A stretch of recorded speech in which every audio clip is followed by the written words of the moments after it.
opening prayer in his stead since he's not here. Okay, let's begin. We're here at as the Provo Municipal Council for our work session. It is Tuesday, May 5th, 2020 at 1:07 p.m. and this meeting will be conducted entirely via electronic means due to the risks of public gatherings associated with the spread of COVID-19. Governor Gary Herbert has waived the anchor location and certain other requirements for public meetings and noticing as outlined in Executive Order 2020-05. The meeting will be available to the public for live broadcast and on-demand viewing at youtube.com/Provo City Council. I'll begin with a roll call, but also, I would also remind participants to mute your microphone when not speaking so as to minimize the potential for background noises and conversations. I will just call out the names of those who are present, who are with us today. I am joined, my name is George Handley. I'm the chair of the City Council. I'm joined by fellow council members Travis Hoban, Dave Shipley, David Harding, Shannon Ellsworth, Dave Sewell, and we are expecting Mr. Bill Fillmore to join us shortly. We're also joined by Mayor Michelle Kafusi, let's see, I thought I saw Wayne. Oh, there he is, Wayne Parker, our Chief Administrative Officer, and Cliff Strachan, our Executive Director for the Council, and other staff members who are assisting us. We're grateful to have everyone here and grateful to be gathered together. We'll start with an opening prayer that will be provided by Councilor Dave Shipley.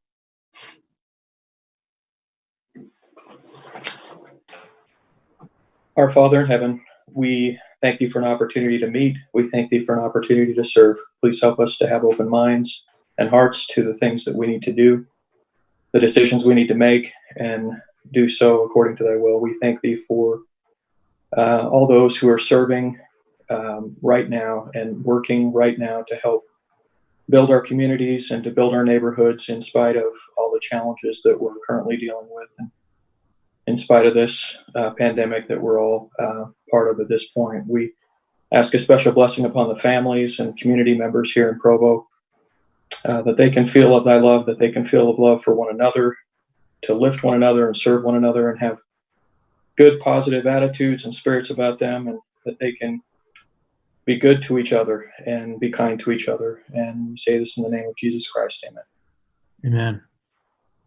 All right, thank you. I note that Councilor Bill Fillmore, he had joined us, but now it seems like he's vanished again. But Cliff Strachan, you wanted to make an announcement. Sure. Marilis, can you turn on your camera? Council, I wanted to introduce you to Marilis Fantoni.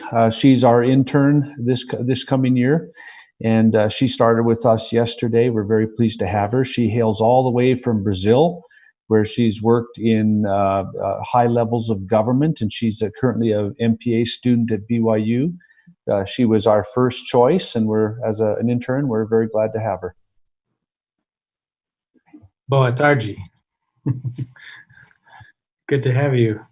Glad to have you join us. And I do know Mr. Fillmore has joined us, so thank you for being here. All right, so we'll do approval of minutes. It's proposed that we approve the minutes from the January 21st, 2020 work meeting and from the March 5th, 2020 council retreat. Are there any objections or requested changes? Okay, seeing no objections, I declare the minutes approved by unanimous consent. Although this is a public meeting, only the presenters and those invited by the chair may speak or ask questions unless otherwise invited by the chair. Please use the raise hand function to indicate that you would like to speak and wait until I call on you to do so. Thank you for that. We'll start with item number 1, which is a discussion regarding beer licensing regulations and density restrictions. We allotted 60 minutes for this, and this will be jointly presented by Councilor David Harding and Councilor Shannon Ellsworth. I don't know, was there somebody who was designated to present first, or? Not sure we got that far. Hannah, did you load the PowerPoint for John?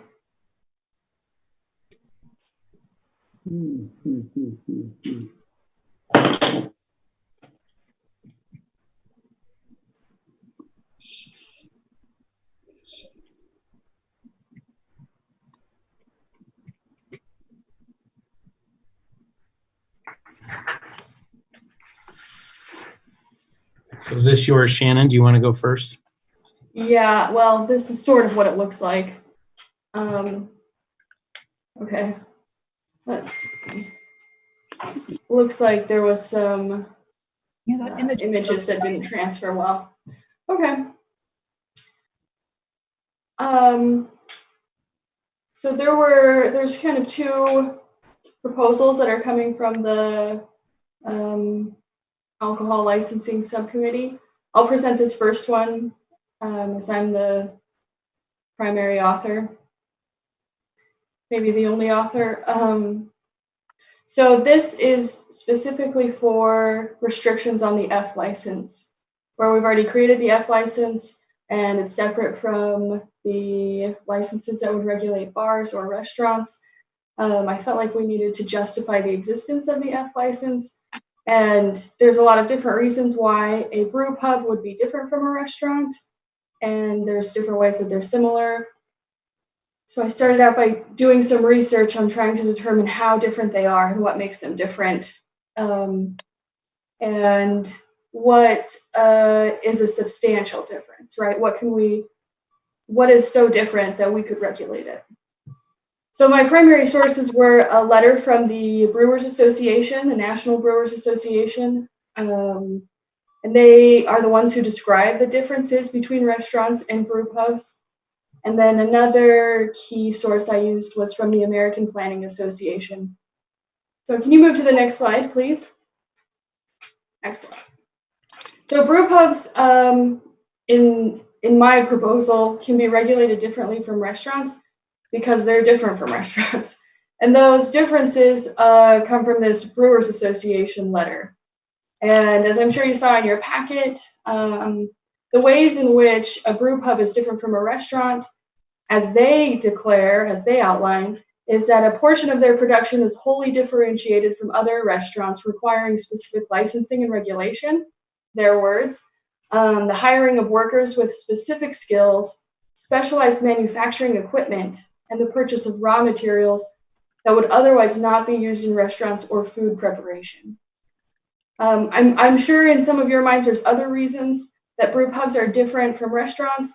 However, I just never found strong data to support that. So one question I had when I talked to the Brewers Association was, do brew pubs sell more alcohol or more beer than restaurants? And they couldn't give me any numbers. So because I didn't have those numbers, I didn't use that as a justification. I did use these things that they gave me as justification. They have workers with specific skills, specialized manufacturing equipment, and raw materials that are not available or that are not used in restaurants. So we will proceed with the next slide. So the first restriction that I propose, and let me preface this by saying, I think these restrictions are pretty tight, probably too tight. They're too restrictive for me, but these restrictions represent a compromise.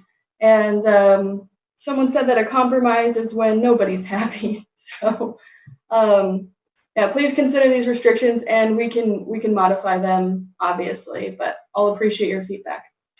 So the first restriction is that employees under the age of 21 cannot work as brewers or participate in the brewing process. And I think Brian Jones and Hannah told us that that is a state law. So even if that weren't part of our restrictions, it would be required. I thought it was smart to keep minors who can't drink away from some of those processes, and hopefully it would reduce the consequences of underage drinking and reduce underage drinking. The next slide, please. Restriction 2 is brew pubs cannot produce more than 15,000 barrels of beer a year. A barrel is equivalent to 31 gallons. So this was a recommendation in professional best practices from the American Planning Association. Some will say that this 15,000 barrels is just for microbreweries, which is different from a brew pub. Different cities do different thresholds or different caps for this barrels of beer a year. And two of our more local brew pubs, Strap Tank in Lehigh and in Springville, they don't produce 15,000 barrels of beer a year, but those are 2 data points, and so I just preferred the professional best practice over the 2 local anecdotes. So this cap on 15,000 barrels of beer a year would maintain the integrity and the purpose of the zone by limiting manufacturing and limiting production in commercial, mixed use, and semi-residential zones. And it would ensure the subordinate relationship of the ancillary use. This would also help us define brew pubs as a distinct use with the intent to distinguish between accessory and primary use brewing facilities. And yeah, it would cap beer produced annually. Next slide. So restriction 3 is prohibit all outdoor equipment and storage for brew pubs. This again came from the American Planning Association. In other places, there's been concerns for uninviting eyesores, pedestrian-oriented areas. There could be some kind of blocked access on sidewalks. We have a question from Mr. Fillmore. Yes. Shannon, with respect to restriction number 2, is it implied or is it stated somewhere that, given those large quantities, that we're nonetheless limiting it to sales of beer on site and only to customers who are there for dinner? That's implied. I'm not sure where that is documented though, but that's my intent. Okay, well, we may need to say that expressly somewhere. Okay. Yeah, and that's probably in the definition of a brew pub. And Brian we'll have more information on that. But yeah, I agree with you there. Sorry, again, restriction 3. So prohibit all outdoor equipment and storage for brew pubs. We don't want them leaving unattended production waste or create foul odors or attract vermin. Next slide. Restriction 4, the area used for brewing, bottling, and kegging shall not exceed, that should just say 30%, not 30% of the total floor area of the commercial space. This is a pretty typical regulation. Again, it keeps the production and manufacturing as the ancillary use. If 70% of the facility were used for brewing, bottling, and kegging, it wouldn't, to me, be an ancillary use. And there's been some anecdotes that other local brew pubs don't use 30%, but I just want to give them that flexibility that it could go up to 30% where they have to store everything inside according to restriction 3, assuming restriction 3 is adopted. Next slide. Restriction 5 is require a minimum separation between similar uses not to be less than 200 feet, except in manufacturing zones, and permit no more than 3 Class F licenses per a single incident of a zone, excluding manufacturing zones. So this is the restriction I like the least, but I think it is tenable. As I've worked with Brian Jones, we thought that this was tenable. It would prevent an over-concentration of brew pubs in a specific district or non-manufacturing zone, which would maintain the integrity of the commercial, mixed-use, or semi-residential zones where these brew pubs could operate. So I feel like this is justifiable because of our emphasis on reducing the impacts of ancillary manufacturing. Whether we choose to do 200 feet or 120 feet or 100 feet, that's something that we could discuss. 200 feet is arbitrary, and no more than 3 cases per single incident of a zone is also, that could be contended. Mr. Jones Did not, I'm trying to remember. When we talked about it, he said maybe there's 2 per single incident of a zone, but I think that was just us bantering back and forth. So, last restriction. Sorry, Mr. Fillmore also has a question again. Oh, yes. Shannon, just to be clear, if I'm reading this right, in what I would term a worst case scenario, you could have 3 brew pubs on a 400-foot stretch of the same street in the same zone. Worst case scenario, yes. And that would be it. No more in that zone. And how long is the typical block in downtown Provo? I think staff will know the answer to that. Was it 400 feet? Yes, about 400 feet is a city block, like we see in downtown. Okay. So within a 2-block stretch, meaning, well, let's see, I take that back. Within a 2-foot stretch, you could easily have 3 brew pubs, Yes. assuming they meet the requirements. Yes. Under this, yes. My initial proposal was for 120 feet, which is the approximate distance from across Center Street to the other side of Center Street. Yeah. So they wouldn't be next to each other, but they could be across the street. So if it was 120 feet, you could have had 3 on the same block. Yes. That seems fairly concentrated. Right. So maybe we don't want more than 1 per block to make sure that the ancillary manufacturing is not concentrated. So if we were to do that, it would be not to be less than 400 feet. Well, that would be on 1 block face. It wouldn't be on 1 block. So you could have 2 on the same block if you like turn the corner. I see. And it was 400 feet away. But let me get to restriction 6. That's the last one. And I'm happy to take questions, happy to ideate with you. This is the last one. And this, again, comes from the American Planning Association's document. This restriction would require that a brew pub or someone with a Class F license would have off-street or alley accessible loading docks and restrict service truck loading and unloading to the hours between 8 a.m. and 8 p.m. And there's probably some significant raw materials that are moved in and out. And this would make sure that they're not happening in the wee hours of the night. And it would just make them a good neighbor, minimizing traffic congestion and noise. So those are the 6 proposed restrictions that are around mitigating the manufacturing ancillary use. And I'm open to your thoughts and feedback. I'd like to say something. I quite like this. I thought it was very helpful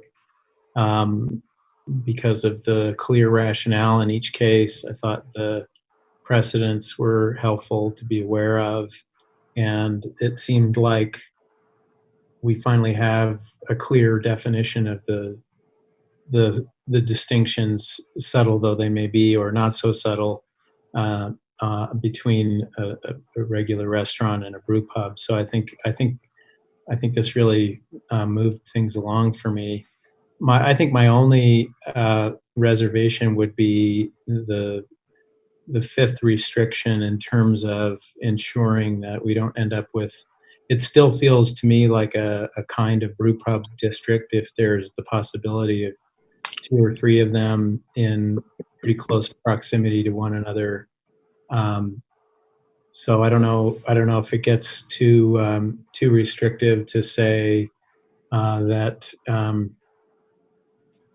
you have a broader distance between them, and then maybe say no more than 2 licenses per a single incident of a zone. That seems to me to achieve something closer to what at least I had in mind. I'm trying to be as business friendly as I can. I want to be accommodating, but I just want to avoid the concentration to the degree that we can in a way that's fair. So that's maybe my only hesitation on this proposal is that I'd like to see a little bit more space there, little bit less, a little bit fewer in number. Mr. What? Oh, sorry. Go ahead, Shannon. Oh, I'm just curious what you and Mr. Fillmore and anyone else thinks an appropriate distance would be. Is it 400 feet, 500 feet? It's a little confusing to me because of the corner that you were saying. I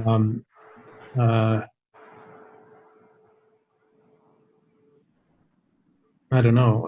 It's just you're saying if we said 400 feet, it would be one block. It would be the distance of one block, but it wouldn't. Yeah, I mean, I guess what would be wrong with that? I guess you're saying that would prevent something across the street. It would prevent something across the street. The other concern I have is that a brew pub, we've been really focused on downtown, which is where we would anticipate a first brew pub, but I'm also concerned about the mix, the Riverwoods, and the mall. And I don't want to give them a one-size-fits-all model that works for downtown, but not them. And I don't know what that number is.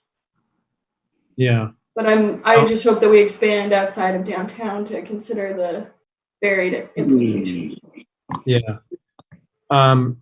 Well, I suppose, I mean, I'd be open to suggestions from others to tinker with the distance, but I'd feel more comfortable if we had the cap at 2, and maybe that ends up making it less of an issue in terms of the distance between the two. Mr. Fillmore. Yeah, Shannon, when we spoke earlier about this, your thoughts, I don't want to misquote you in our conversations, but I thought you were focused on 2 areas. One was downtown, the other was the East Bay Mall. This doesn't seem to have that kind of approach. It's pretty much wide open. That's a good question. I think when I was thinking in my mind, we would probably have one downtown, maybe first. I think there's some movement there. And I hope that if someday the mall redevelops and a brew pub wants to go in over there, that would be fine. But when we approved the land use, we approved it for more than just those zones. Right. So there's that potential. I'm not encouraging that. I don't know where they'll go. I'm not going to tell them where to go. But when we approved the land use, we approved it for more than just downtown and town center mall. So that's actually a different question than the F license, unless we change. Yeah, we'd have to go back to our land use, right, and change which zones we permit brew pubs in. Right. So that's in my mind, that's a missing element in the ordinance. Secondly, we discussed the possibility of doing this on kind of a experimental basis. That is, perhaps limiting it to 1 per area and just see how it works out. And then consider maybe expanding the usage. Did you back off from that as well?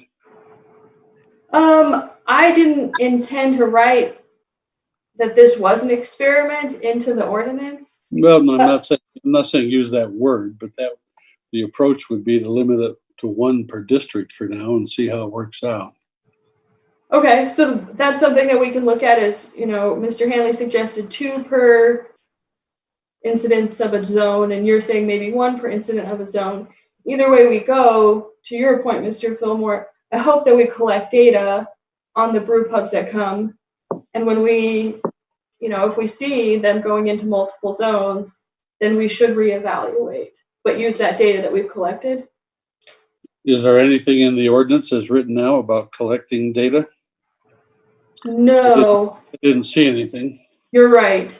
That might be, staff will answer that. Do we typically write into ordinances when we want to collect data, or? No, not usually, because that's not really like a legislative function as far as passing law.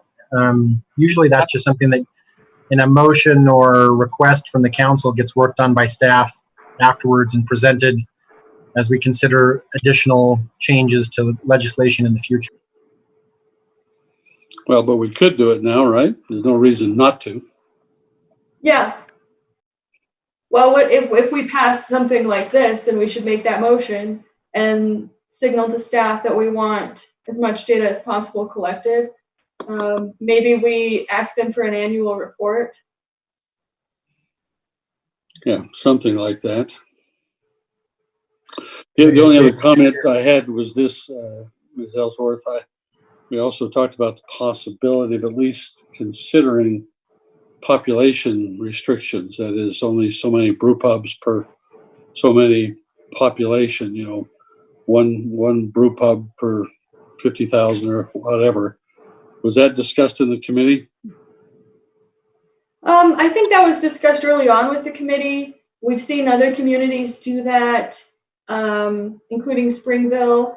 But when the committee was looking at the CDC recommendations, and one of those recommendations is to limit on density, they say limit on density with distances or limit on density with population.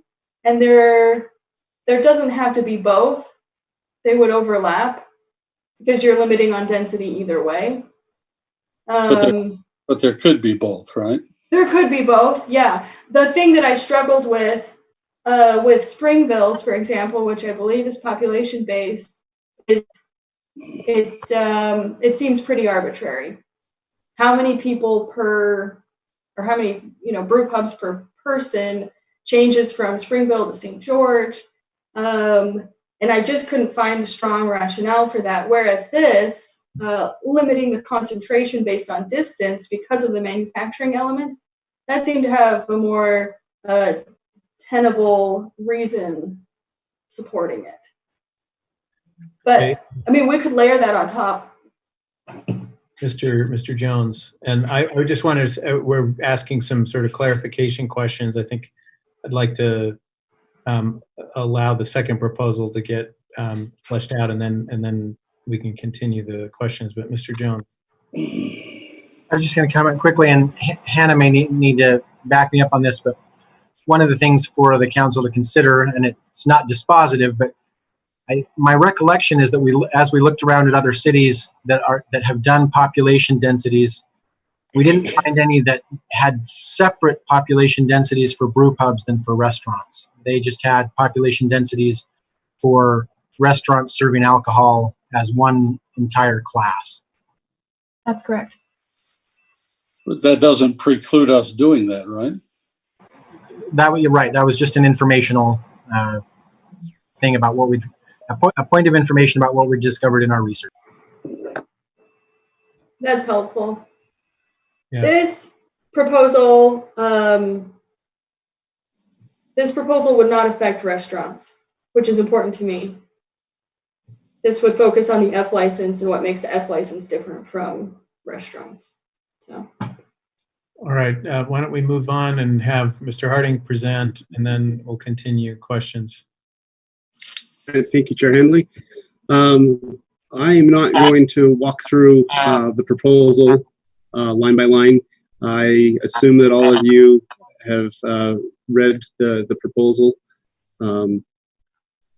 I did want to say, though, that I think alcohol regulation might be about as close to a third rail issue in local politics as we have. The previous council had been asked to consider something like this. It was apparent that there was insufficient support generally on the council, and many were not even interested in having the conversation. Just knowing the strong feelings, the emotions, that it can stoke, just even having the conversation can stoke in the community. This council had an application before it, so we didn't have the same and I should say, even on the past council, there was some mixed opinions on the council. This council had an application for it. We were required to take a look at it, and I think the overall opinion of the council is different than the last council. But I think we've all seen some of the negative effects that it can have on the community when people get worked up about these very emotional issues. And so one of the questions that has been posed is why look at regulations now? Why not just let things kind of die down, calm down for a while? But I think that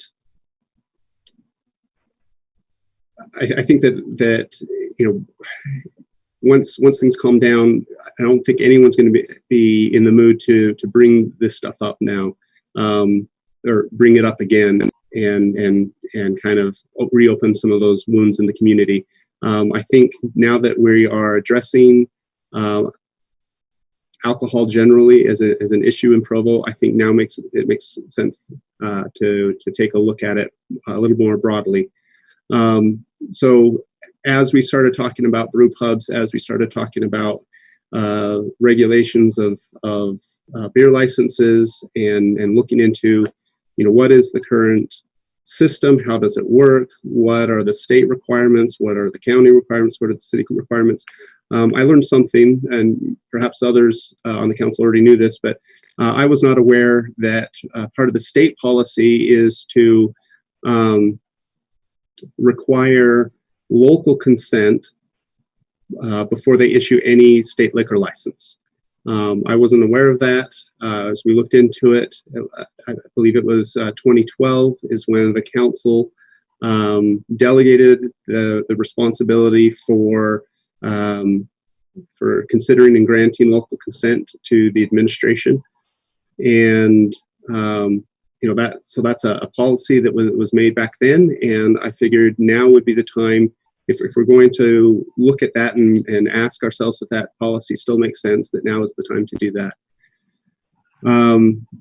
And over the couple of months that we've been looking at this, my perspective and my ideas of what we might want to look at and what we might want to consider has changed quite a bit as we have looked at CDC recommendations, as we have looked at best practices. There's a lot of scholarly data out there, to inform our decisions. So hopefully everyone has read through this proposal. I want to point out that this proposal just generally is to set the policy on how we grant local consent. There is zero burden on current businesses that are alcohol outlets in the city. There would be potentially minimal to pretty much zero burden on prospective businesses that are want to apply for a liquor license from the state. There is zero enforcement burden on the city. We don't have to police anything on this. It is solely a policy that directs how we consider requests for local consent.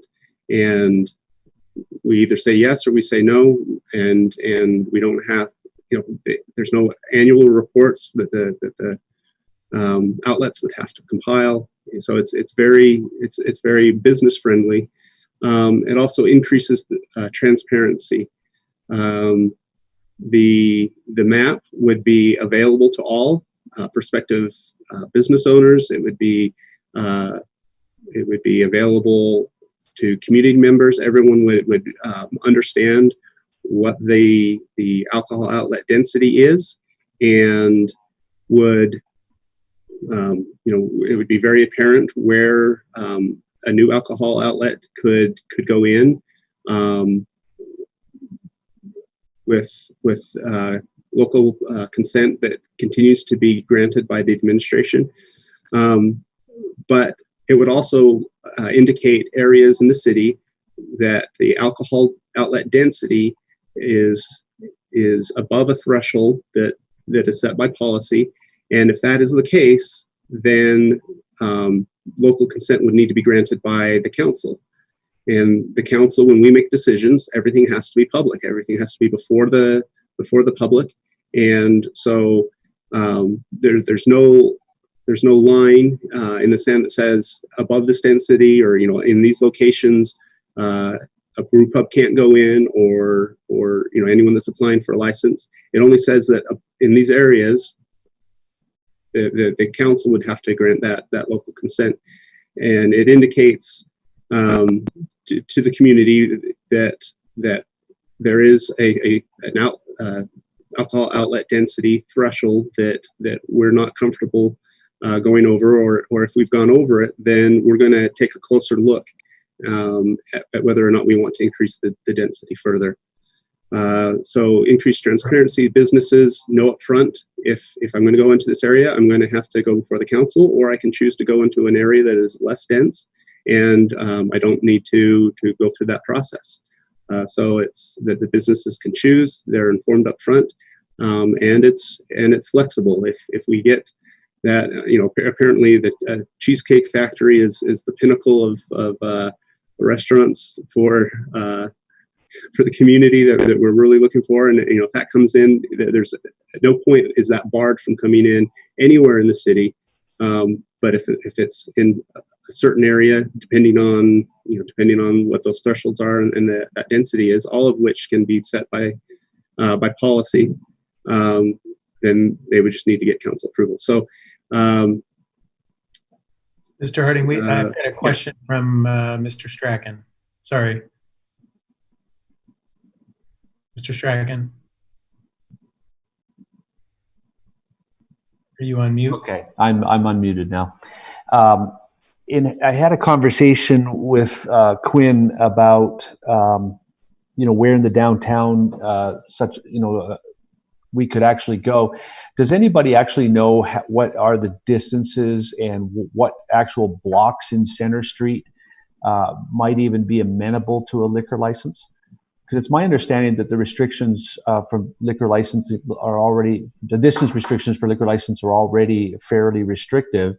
And Quinn had told me that there's only about one block across from each other, trying to get the street right, east of Freedom Boulevard, or maybe west of Freedom Boulevard. There's only about one block where we could even put another liquor license. Does anybody have that information?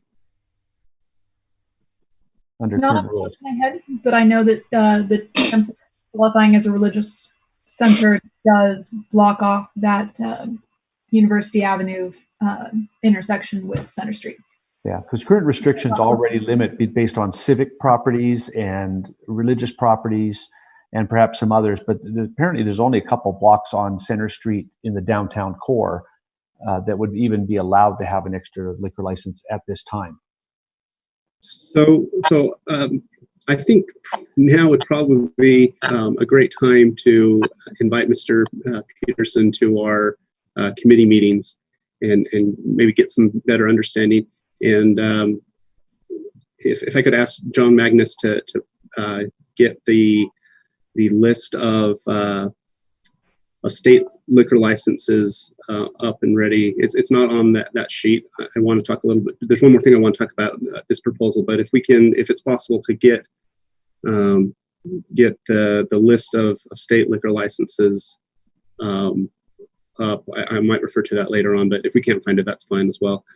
But my understanding is very different than Mr. Peterson's about that. Let me say one more thing about this proposal, and then maybe we can address that a little bit more. So the CDC and the committee that they commissioned has, what is that, like a 30 to 70 page paper about how alcohol outlet density can be measured. They do what we're calling population based, where we have X number of people in the city, and we're going to allow X number of outlets per resident.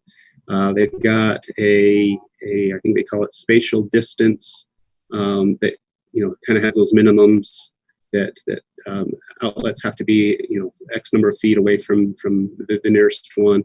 And then there's a third approach, which is, I think they call it gravity. We're calling it more of a density, that looks a little bit more broadly and is considered by the paper, to have some specific advantages, particularly when looking at clustering and things like that. So this proposal is very much aligned with the best practices as recommended by the CDC. The state allows cities to regulate beer sales. Beer being, I believe, and Mr. Jones, jump into here if I'm getting this mixed up, but is below the 3.2% alcohol level, and so we can set time and a bunch of restrictions on beer sales. We do not have the ability to set restrictions on any liquor, which is alcohol that's above that 3.2%, but built into their restrictions of liquor is that ability to grant, or the necessity to grant local consent before they will issue a new license. So alcohol, when I say liquor licenses, this is from the state perspective, not from the council, or sorry, the city, F licenses or whatever, those kind of licenses. The state has different categories. They have a beer-only restaurant liquor license. They have a limited service restaurant liquor license. They have a full service restaurant liquor license. They have tavern licenses. They have bar licenses. They have club licenses. They have hotel licenses. They have airport terminal licenses. So there's a whole bunch of different liquor licenses that the state has. And I think John is bringing that up now. So thank you for finding that. Anyway, so when I'm talking liquor licenses, this would affect,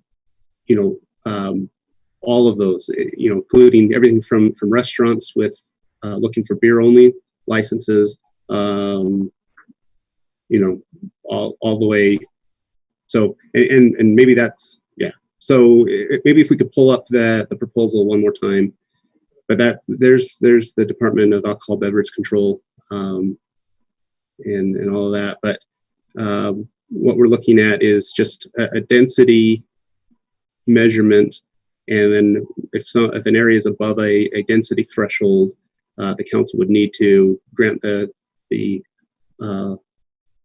local approval. If you'll scroll down, Mr. Magnus. So there you can see that under this proposal, a beer-only restaurant could go in to an area that's already fairly dense relative to what a private club could go into.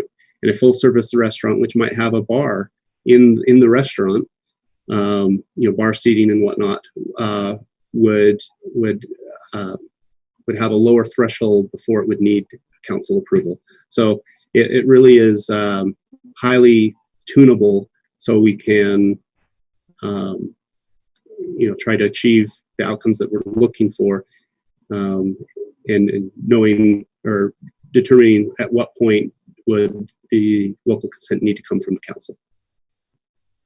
Thank you, Chair. All right. Thank you, Mr. Harding.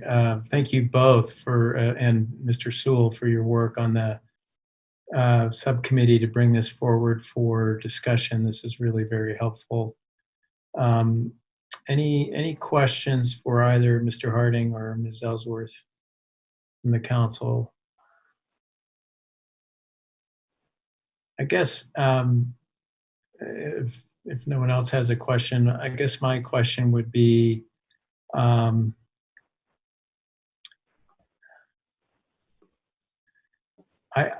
mean, I've expressed this before. I'm a little hesitant to wade into the waters restaurants generally. Maybe I disagree a little bit with your worry there, or your feeling, Mr. Harding, that now is better than later because of the pain it causes. That maybe you're suggesting that the pain is already being inflicted and we might as well finish the work. But I'm actually not convinced that more. I didn't know that we had a problem with our restaurants at all.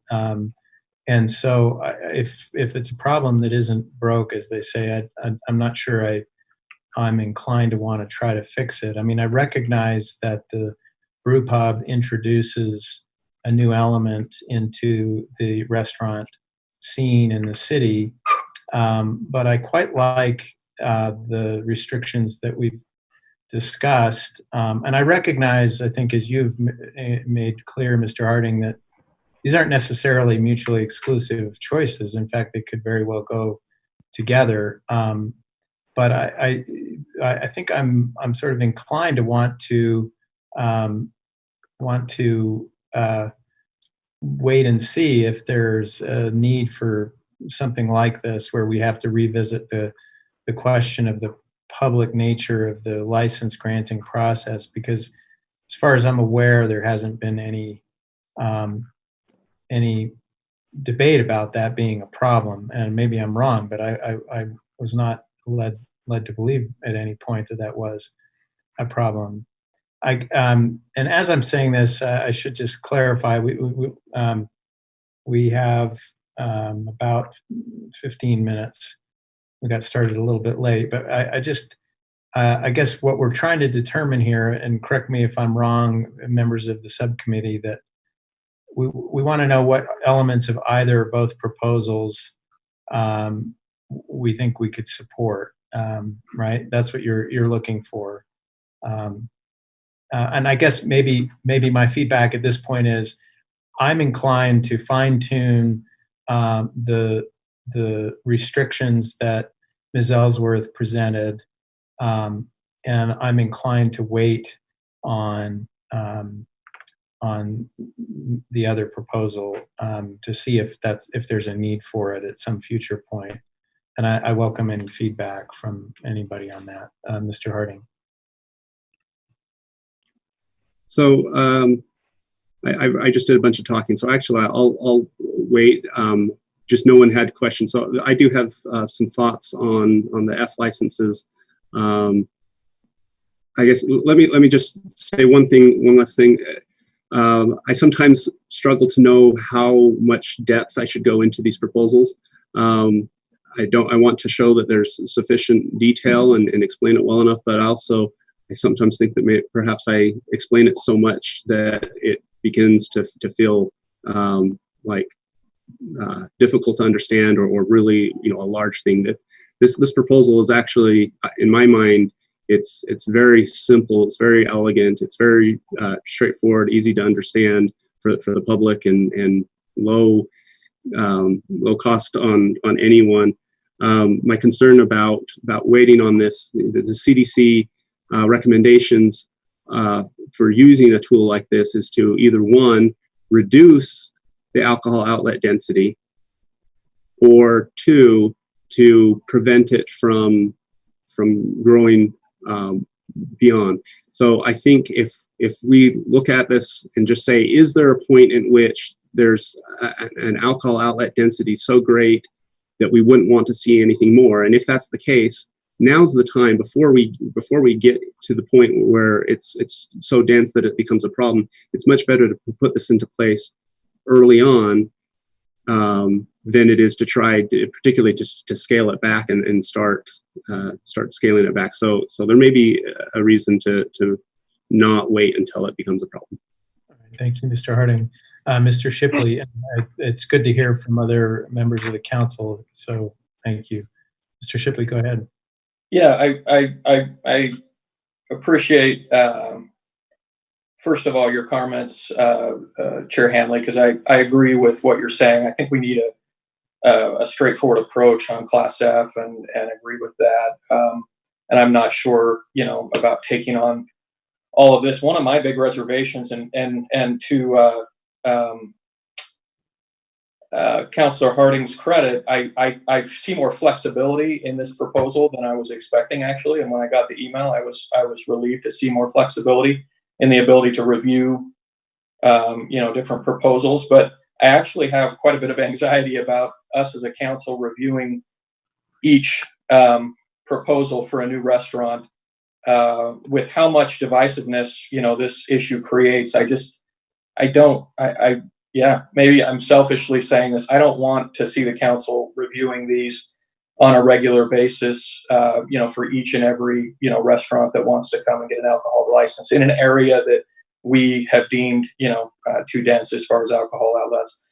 One other quick comment that I would make, and I don't know if we've looked at this or not, but I would be anxious to consider the fact that, and I think we mentioned it before in prior discussions, that Provo has a bar density of one bar per 60,000 residents, right? And there's a hard cap on that as far as the full, the actual full service bars.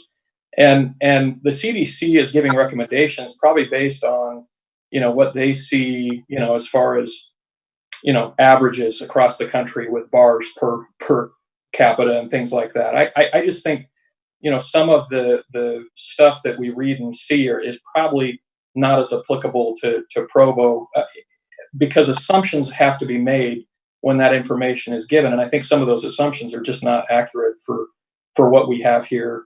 That bar per capita, being one of them, bars per capita being one of them. But for me, I guess I'm just, trying to communicate that I am supportive of some basic regulation on brew pubs and the amount of brew pubs that we have in Provo or allow in Provo.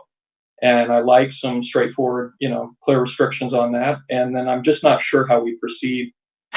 Like I say, I like the flexibility of having to, the opportunity to review new licensing in places that we feel like are too dense already with alcohol outlets. But I, as a council, I guess I speak for myself. I'm not anxious to review each one of those either and bring this up, the discussion about alcohol density every time we have a restaurant that wants to come here and get an alcohol license. Thank you, Ms. Ellsworth, and then Mr. Sewell. Yeah, I agree with Mr. Shipley. I don't think that the restaurants are a problem. In Provo, I don't think we have too many restaurants. I got to talk to Gary Winterton, who I'm sure owns the building that the Bombay House is in. And we had a good conversation, and he said over 20 years he's been leasing that to Bombay House. He's never had a complaint about alcohol. He's never had a complaint about someone being unruly or intoxicated or something like that. So I appreciated his input, and I know that the Planning Commission is trying to get away from these kind of spot decisions, right, with conditional use permits, and they're trying to create a strong process. The staff is creating a strong process for them so that things go through a consistent process and they're not up for debate all the time. And that harkens back, I think, to what Bill Holterstrom talked about at our council retreat, just making a process and trusting that process. And I don't think that we need to micromanage every application. So I hope that we can move forward with something that's well defined, that's intuitive, and that solves the problem that we're looking at, which is regulating the F license. Mr. Sewell. I would just like to encourage any counselors who haven't had the opportunity to read the paper that is the last link currently showing on the screen, the Center for Disease Control Guide for Measuring Alcohol Outlet Density. I think it's about 25 pages actually, but they present pretty convincing rationale that alcohol outlet density should be measured and tracked. And as Councilor Harding mentioned, they presented several different ways of doing that, from the least sophisticated being by population, distance-based being the second, and having some advantages in terms of being able to prevent clustering. But then the third, the gravity-based approach is really the most sophisticated and effective at trying to measure relative impact and potential for contributing to harmful use of alcohol. And they really recommend categorizing the types of outlets and trying to estimate the potential for harmful impact from the different types and sort of weighting the outlets differently. And so from that standpoint, I really like the second proposal and feel like it follows the guidelines that are recommended there. They don't give any specific numbers. That's up to local circumstances, but I do think that in order to sort of have a view of the whole picture, that this kind of approach is better. I mean, if it came down to doing nothing or having density restrictions for brew pubs only, I would support that. But I think it's better to also consider other types of outlets, including bars and liquor stores would be another one that could potentially have a high impact. And so anyway, those are my thoughts on this. Thank you, Mr. Sewell.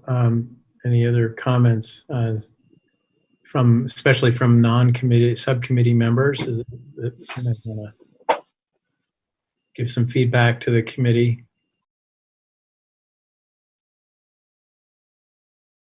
Mr. Fillmore. You're muted. Sorry, Mr. Fillmore.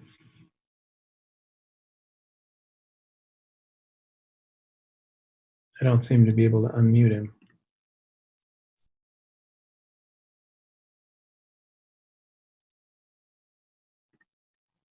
Can you hear me now?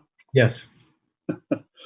Sooner or later, we'll all get the hang of that. So the other thing I wanted to say was just the expression of appreciation of the committee. I know this is a difficult issue, but clearly the committee has really dug deep on this, and I think this is helpful progress. I appreciate the fact that a clear rationale has been laid out for an F license. I just think the ordinance as it's proposed to us is deficient, and there's some areas where we could certainly beef it up. I'm happy to work with people to that end. Okay, thank you. Mr. Strachan. So the council had, you've heard a number of proposals. Shannon had 6 items that she would like to see in additional regulation. Does the council members largely support those 6? And then the second question would be with respect to the proposal that was put forward by Dave Harding, and that is he had a number of proposals in there. Do you want to see all or some of those in additional regulation? I think that's really what the committee is looking for is, what parts of this or all of it or segments of it do you want to see in additional regulation to have come back to the council? Because there's slightly divergent ideas there, but there's a lot of good stuff that in both of them that you could put into a final ordinance dealing with the regulations. Thank you. That's helpful, Mr. Harding and Mr. Fillmore. Thank you. So I imagine we're getting close to the end, so we do need to wrap up. Let me just mention some concerns that I have about the justification for the F license proposal. I have brought these up previously in the committee, but we haven't really worked through this as a committee. There was no work towards like a consensus on the committee because we were working on separate proposals. So restriction number 1, employees under 21, that's already a state requirement. We just went through and removed redundant requirements out of our beer licensing. I feel like this would be adding it back in. I'm not going to fiercely oppose this. I just think it's unnecessary and not helpful. Number two, brew pubs cannot brew more than 15,000 barrels a year. I think this proposal conflates a microbrewery with a brew pub, and admittedly there is some crossover there. But what we have allowed is a brew pub that the only outlet for the beer that they brew is on-site for on-site consumption. And if we do that, this is really not a microbrewery. And if you take a look through even just the precedents and the sources of this really well-researched document, you can see other places limit microbreweries to 4,000 square feet, and that's another, let's see, limits it to 1,000. Where did I? So precedent 3 under restriction 4 limits microbreweries to 1,000 barrels a year in 3 lower density commercial and mixed use districts. The idea is a microbrewery is a manufacturer. It's more of a light manufacturer than a heavy manufacturer, but it's a manufacturing, where what we're contemplating is a restaurant that is brewing some beer on site for use in the restaurant. If we're doing that, then I think that will automatically limit the number of barrels that's produced by the brew pub, because that's their only outlet. For example, it is just one anecdote, but for example, Strap Tank in Lehigh produces about 400 barrels, and they all of that is consumed on site. So the 15,000 I think is just, it's not relevant, because it's so much higher than would ever be produced in something that we've allowed. And so I would resist this, because I think that it's not helpful to have limits that are just confuse the problem or confuse the situation and isn't anywhere near what would actually be produced. Prohibit all outdoor equipment and storage of brew pubs. That was talked about in the committee, and Gary McGinn mentioned. I just lost my audio. Sorry, my speakers just went out. But Gary McGinn said that all of these zones already have limitations on outdoor storage, and so if you were inviting a manufacturer into an area that into a center street like area, or into an East Bay, or an SC3, we would be concerned about that. But a regular brew pub, what we're considering is it's not necessary or helpful. I'd say the same thing about some kind of argument against 4. We're running out of time. 5, I think that there's general consensus on the council that we want some sort of way to prevent clustering. So I would support something like that. The restriction 6, I think, would be actually very detrimental for what we're trying to accomplish, at least in downtown. Maybe the SC3 areas would be okay with this, but in downtown, this could kill a lot of the potential sites for brew pubs. This makes a lot of sense when we're talking about a small manufacturer who is distributing and is getting large shipments. But the magnitude of what we're looking at with a brew pub that only sells on site, it's not relevant. So those are my concerns on this proposal, and I think it would have been helpful to work through this a little bit more in the committee. All right, we're out of time. I don't know. Let's see. Because I don't want to get us off schedule here. I don't know what the most helpful direction is. I sense that for me, I'm eager to fine tune the F license restrictions. Maybe they're not perfect, but I feel like that's kind of our most immediate charge, and I've had a preference for a while that we don't.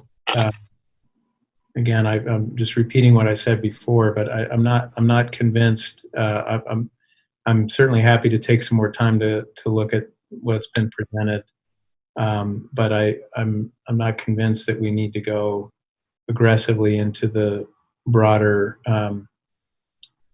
issue of alcohol density. This is one thing that's one of the reasons I say that especially is because this is probably the most regulated business in the state of Utah. And it seems to me, I don't have a clear picture of where and how this interfaces with state regulations that are already imposed. So for example, the concern that Quinn Peterson raised, or I guess that Cliff was mentioning, I worry that the second proposal creates some unanticipated overlap with state regulations that are already pretty strong, and I've always had confidence in them moving forward. So I'm not as inclined to want to make things more onerous. And Mr. Jones. Yes, thank you, Chair. I was just going to say, with regard to that specific question, my understanding is the only state regulations regarding distance restrictions on alcohol sales organization is with regard to how close they can be to churches and community centers, not with regard to how close they can be to each other. That's correct. That's correct. So I'm not sure if that's what Quinn's talking about, and there's enough community centers around Center Street that means that there's between the LDS temple and the park and other things, that's why he says that there's not very much available room. But if so, I just say that's a different distance issue than alcohol density. Well, that's very helpful. I think it would be helpful for me to know what the restaurant business community, what their sense is of these two different proposals. I'd also like to get more information about that.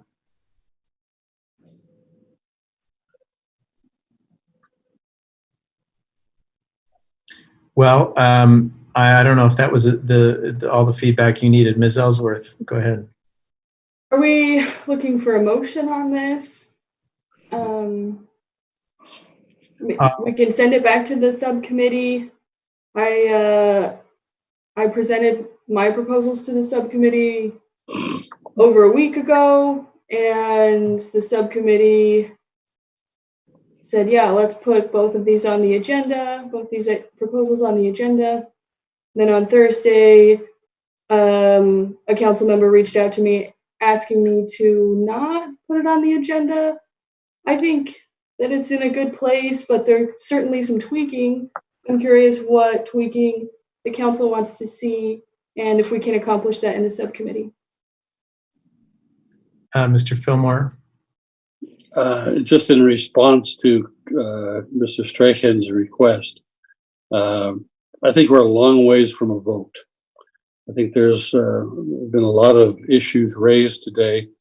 I'm particularly intrigued by some of the things that Mr. Harding has raised, which merit some refinements to the 6 restrictions proposed in the proposal number 1. And I also think we should give proposal number 2 that Mr. Harding has put forward a fair hearing. I don't think we should shy away from it. It's part of a larger issue. And I think because of the call it the unpleasantness or the difficulties of addressing this kind of an issue, the likelihood we would come back to it anytime soon is pretty remote. And so I think we at least need to give his proposal a fair hearing and discussion, both at the committee level as well as in our work sessions. Well, I guess the question is, does the subcommittee feel like this was helpful enough to bring it back to the committee?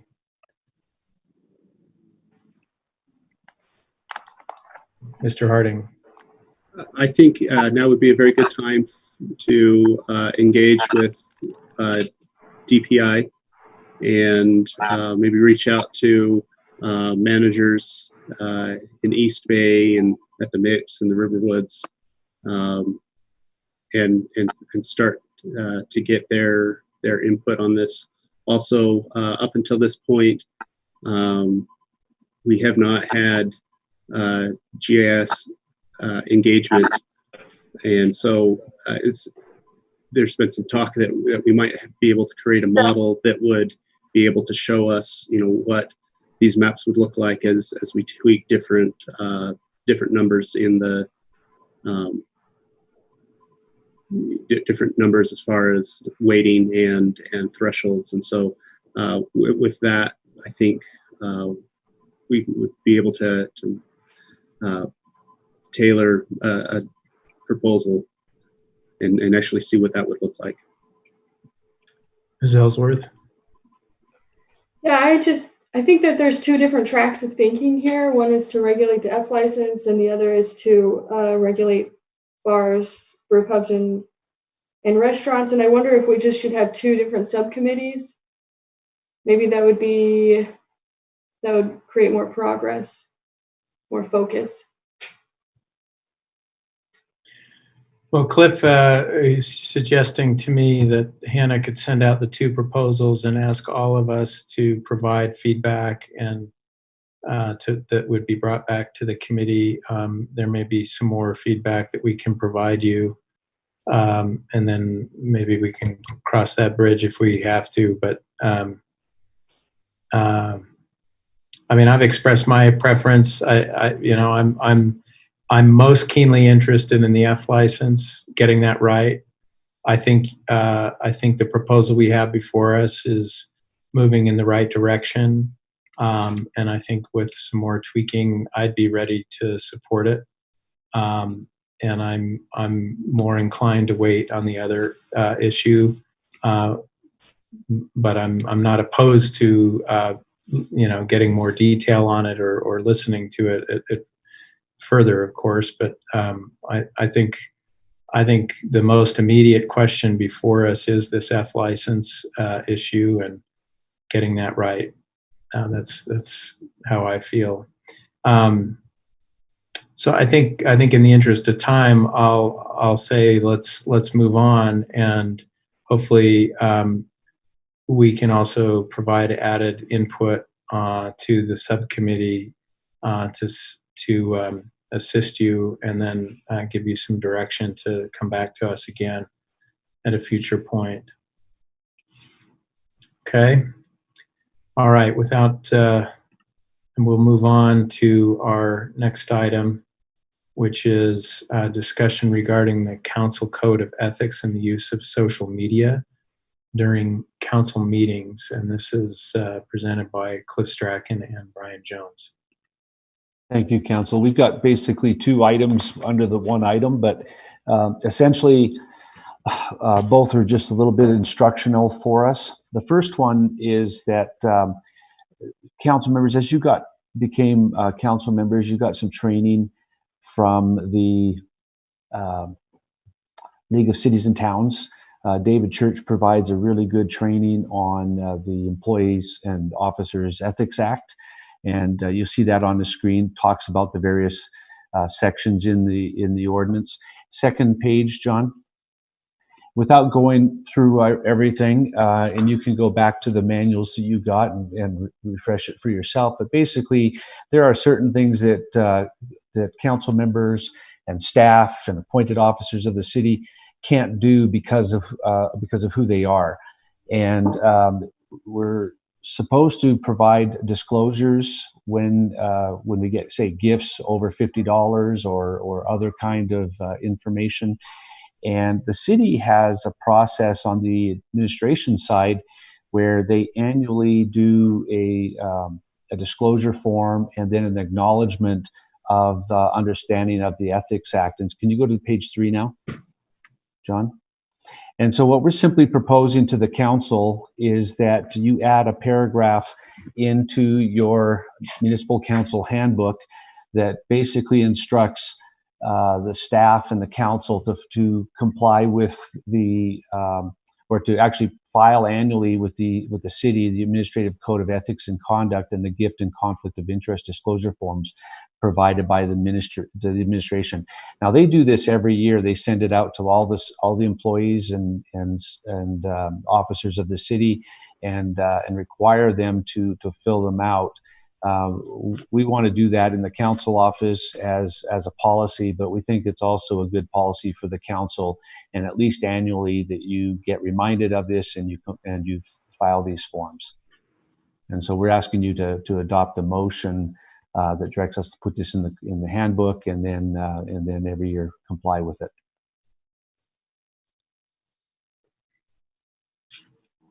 Okay, any discussion of this idea from the council? Mr. Fillmore. Just a question, Mr. Strahan. Those of us who are new to the council filled out such a form in January. Yes, you'd be fine this year. So we can just make this an annual thing every January, can't we? Yeah, they usually do it a little bit later in the spring, but as long as we do it annually, it's a good reminder, and it's and as far as it fits the policy that the administration is doing with officers and employees on the administration side. Okay, thank you. Mr. Sewell.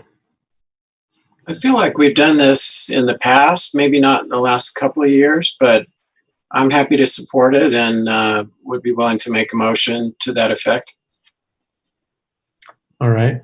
Is that a motion, a formal motion, Mr. Sewell? Yes. Okay. Is there a second on that? I'll second it. All right. Any discussion? I'll call for a vote then. All in favor? I will call your names. Ms. Ellsworth? Yes. Mr. Harding? Yes. Mr. Fillmore? Yes. Mr. Shipley? Yes. Mr. Sewell? Yes. Mr. Hoban? Yes. And I will vote yes. So that's unanimous. All right. There's a second part of this presentation from Brian Jones.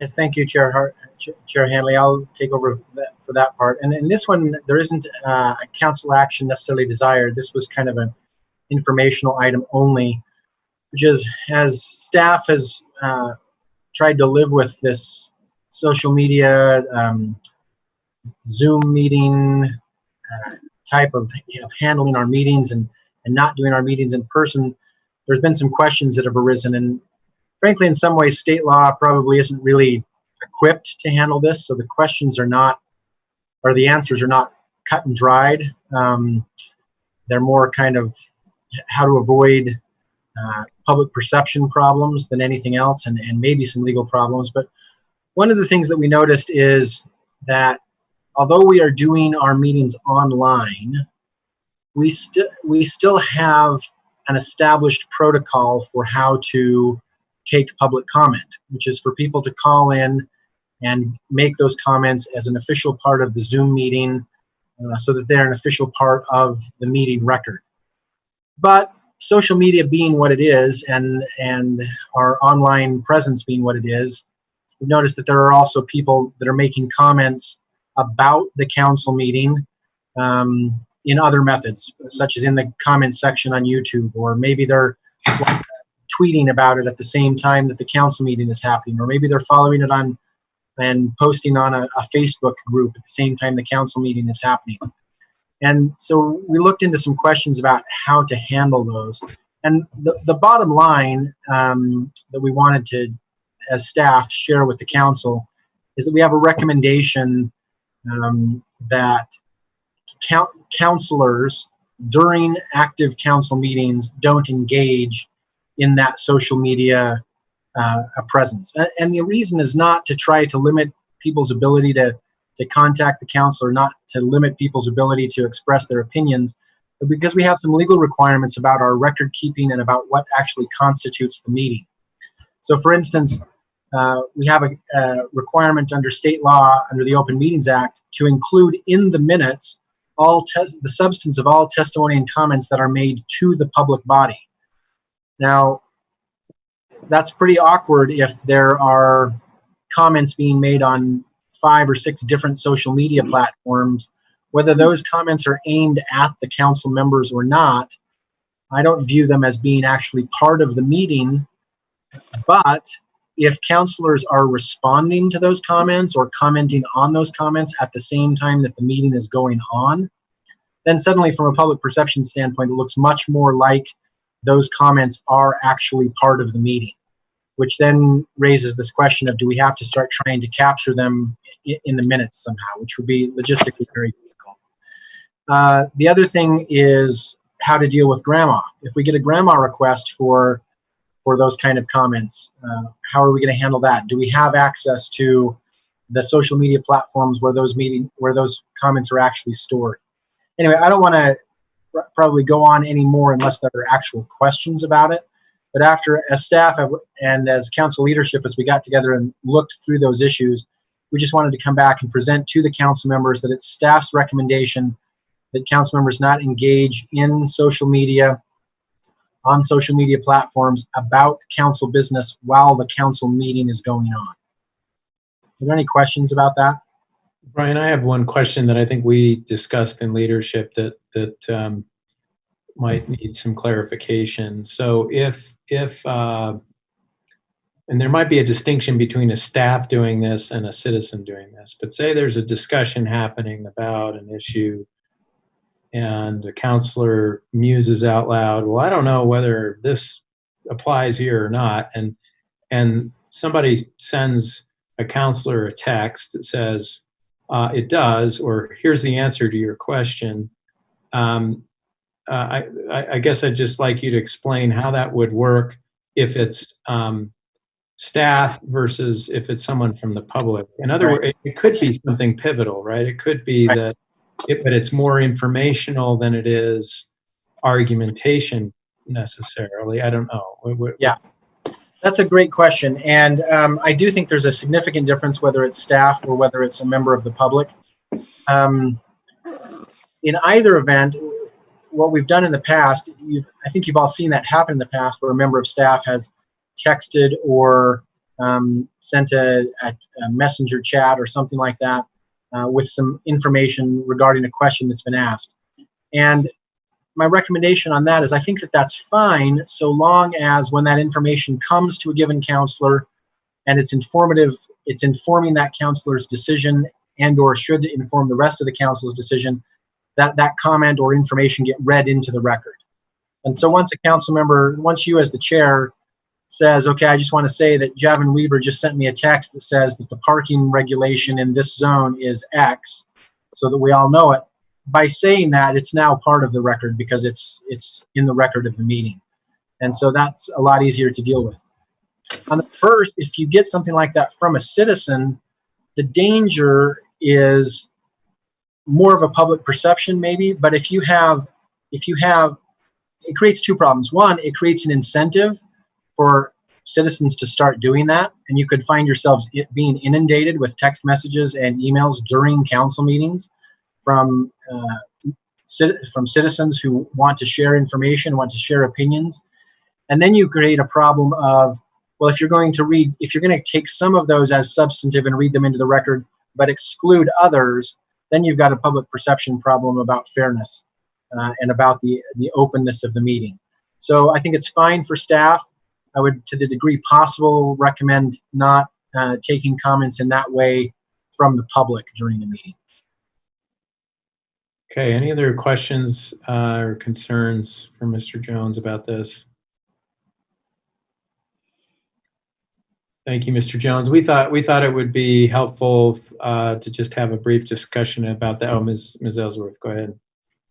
Yeah, in our last discussion, we were talking about brew pubs, and I got a text from Quinn Peterson, and maybe someone else did, I don't know. I'm curious how would Brian have us react to those kinds of messages? Well, I think the ideal situation, if possible, would be, especially in this environment where we're doing these online only meetings, would be to text that person back and say, if you'd like to share that information with the council as a whole, please call in and raise your hands to make a public comment. And then if that's not possible, if I recognize that that's an ideal and wouldn't always be possible, then you're going to have to kind of weigh in how important it is to have that information shared in that particular moment against the public policy concerns of that I just mentioned, of creating an incentive. And what I would say is, if you're in any situation, if your decision in a meeting is influenced by information that you received in that meeting through some method that means you're the only one that have it, or that it's not publicly known that you have it, that you want to somehow introduce it into the meeting. But by and large, I'd say where possible, try to avoid taking that kind of information into the meeting, and encourage people to follow our established process for making comments. Okay. Any other comments or questions? All right, thank you. So we'll go on to our next item. We appreciate that helpful information. We're now moving to item number, oh wait, we have a break. Look at that. We have a 10-minute break. I hope you all enjoy and make good use of those 10 minutes. We'll see you back at 2:45. Thanks so much.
item number 3, which is a discussion regarding Provo City's goal of renewable energy, and this will be presented by yours truly.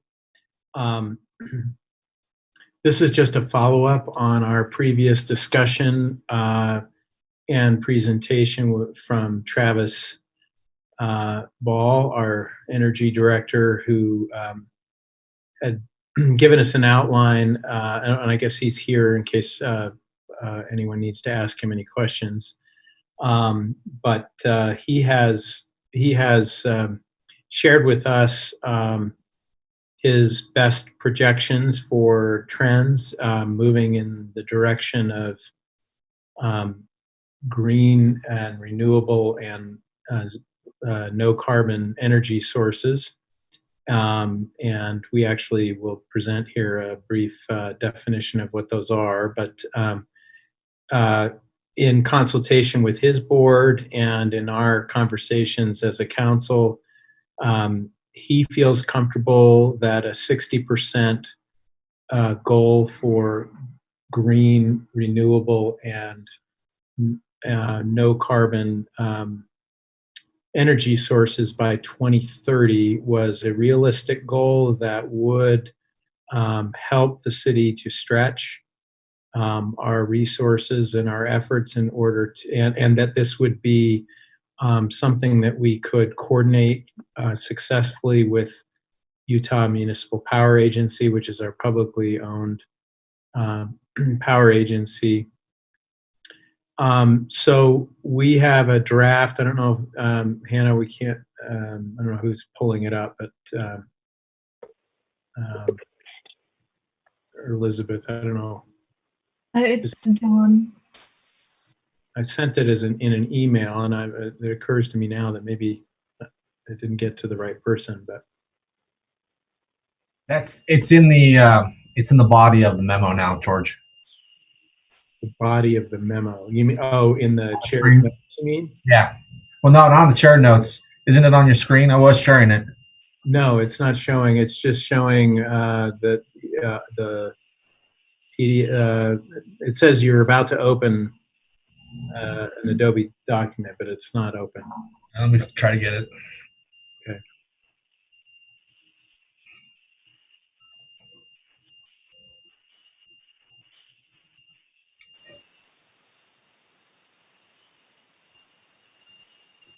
See it now? It appeared and then disappeared. That's weird. Shrink it, see.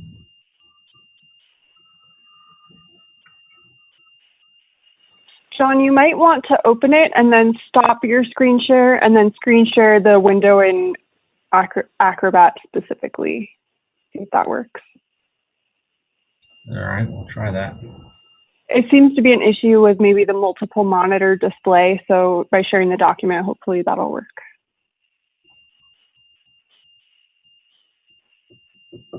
You see it now? Yes, there it is. So this is a draft of a, and I maybe could get some direction from Brian Jones about whether this is something we call a resolution that we would like to pass. But this is the wording that we came up with in the last little while here. In order to meet our responsibilities to future generations and to be better stewards of natural resources and better citizens of the state, nation, and globe, we resolve as the Provo City Council that the City of Provo will pursue a goal to have a portfolio of energy sources that will be 60% green, renewable, or carbon-free by 2030. Green, renewable, and carbon-free sources include wind, solar, geothermal, hydroelectric, biogas, waste gas and waste heat capture, recovery, carbon sequestration, nuclear, battery, new technologies, and renewable energy credits. We request that Provo Power work closely with the Utah Municipal Power Agency and that city agencies and departments work closely together to help us to meet this goal.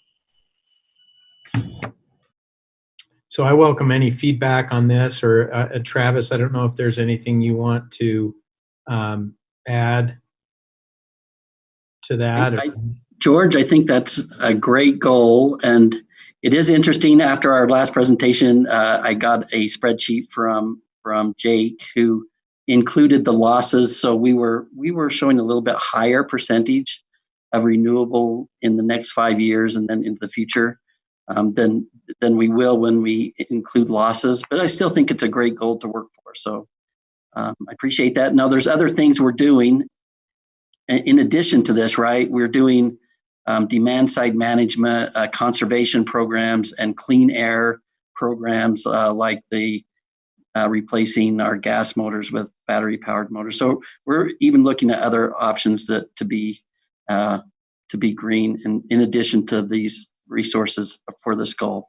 I think it's a great goal, and I think it will stretch us for sure. Okay, excellent. And that's important, I think, to recognize that there are many other aspects of this kind of stewardship that we still are working on and need to work on some more as a city. For example, during the transportation master plan discussion, we talked briefly about maybe the advisability of a vehicle trips goal.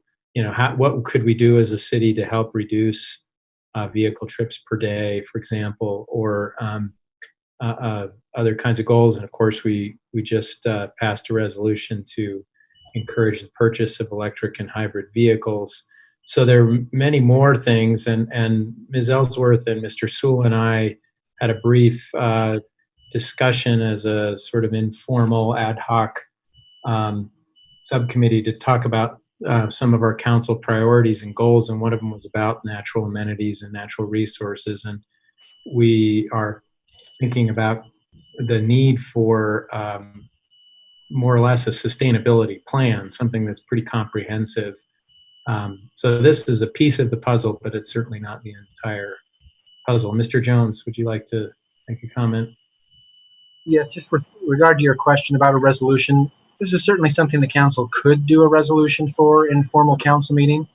Usually in the past, we have reserved those for statements of policy that were actually being directed at entities outside of the city or to the public at large.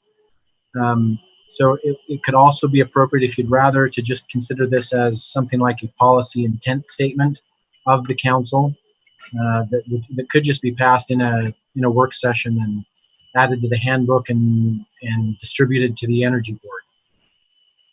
All right. I like that idea. Is there consensus on that? I don't hear any objections, but you're all muted, so who knows? Maybe you're. Assuming we're okay with the policy intent statement, Ms. Ellsworth, go ahead. I just think that's a good idea. Okay. All right. Do I have a motion then? So moved. That we are approving this. Sorry, who was the person who moved? Mr. Fillmore. If you could repeat their name for the record, that's helpful. Bill Fillmore. Yeah. Ms. Ellsworth, do you have a comment? No, that was from before, but I'll second. All right, so let's be clear. The motion is to approve this statement as a policy intent statement that would go, sorry, Mr. Jones, you said would go into the handbook? Yes, we've tried to, in order to keep track of those, we've tried to create an appendix to the handbook that contains all of the council's policy intent statements so that they're in one place. Okay. All right, any discussion of that motion? I'll call for a vote then. Mr. Shipley? Yes. Mr. Harding? You're muted, Mr. Harding. Yes. Mr. Fillmore? Yes. Ms. Ellsworth? Yes. Mr. Sewell? Yes. Mr. Hoban? Yes. And I will also vote yes. So that is unanimous. And the second was Ms. Ellsworth, correct? Yeah. Okay. All right. We'll move on then to item number 4, which is a presentation regarding the 2020 to 2024 5-year consolidated first-year action plan. PY 2020, approval of CDBG and home funding recommendations. We have 30 minutes for this item, and this is Mr. Dan Gonzalez, who is our CDBG and home administrator. So welcome, Mr. Gonzalez. Is he with? Okay, can everyone hear me? Yeah, but your audio is a little problematic. Keep talking to see if it. Okay, I'll try to speak up. Is that better? Yeah, it's. I think we can hear you well, but it's a little garbled. I don't know why. Oh, I don't know. Maybe it's because I have 3 monitors here. That might be it. Not sure. Okay. All right. Well, I apologize for the sound if it doesn't sound well. I hope you can still understand what I'm trying to say. Can everybody understand him okay? I think so. Okay. Okay. All right. Well, thank you everyone for the opportunity to make this presentation. As you may remember, or you may know, the city receives 2 entitlement allocations grants from the Department of Housing and Urban Development, the Community Development Block Grant and the Home Investment and Partnerships Program. And in order to receive this funding, however, we need to submit a sort of application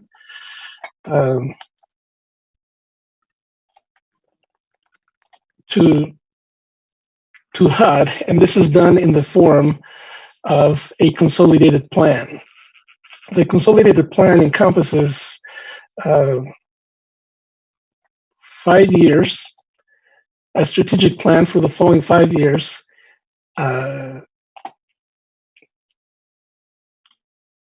Sorry, I'm a little distracted because I see the screen doing different things, and I don't know what it is exactly that you're looking at.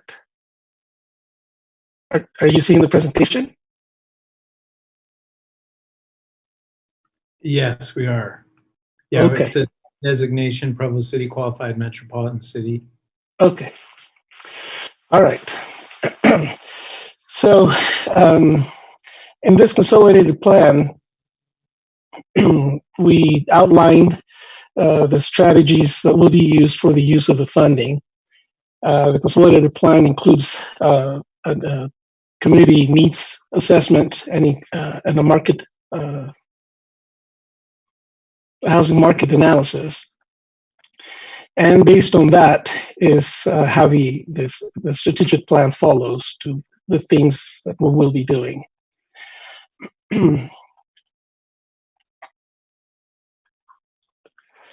With the 2020-24 consolidated plan, we include the first annual action plan, which is for the year 2020, which will begin on June 1st.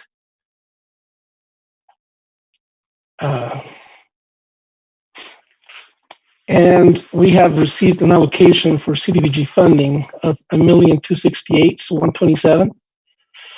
To that funding, we will be adding program income received through the year and some remaining funds from projects that have been completed for a total of $2,019,511.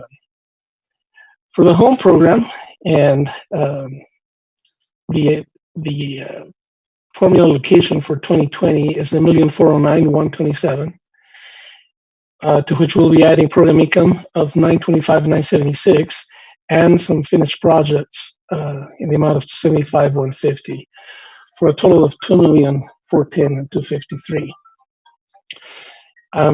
In a few minutes, I will be showing you the how the proposed use for the funding for this year. The screen that you will see here in a minute is, if you'll remember, a couple of years ago, we started a regional collaboration with the other CDBG entitlements in Utah County. That includes the city of Orem, the city of Lehigh, and Utah County,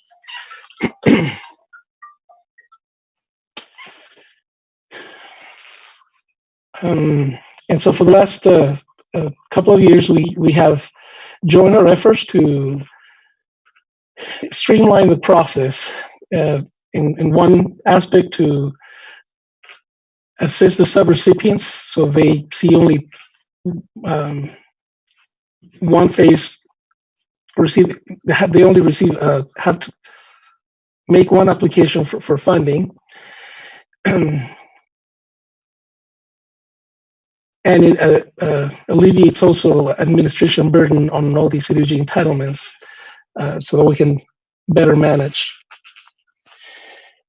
This year, through the process, we will be jointly funding 2 capital projects for public service agencies.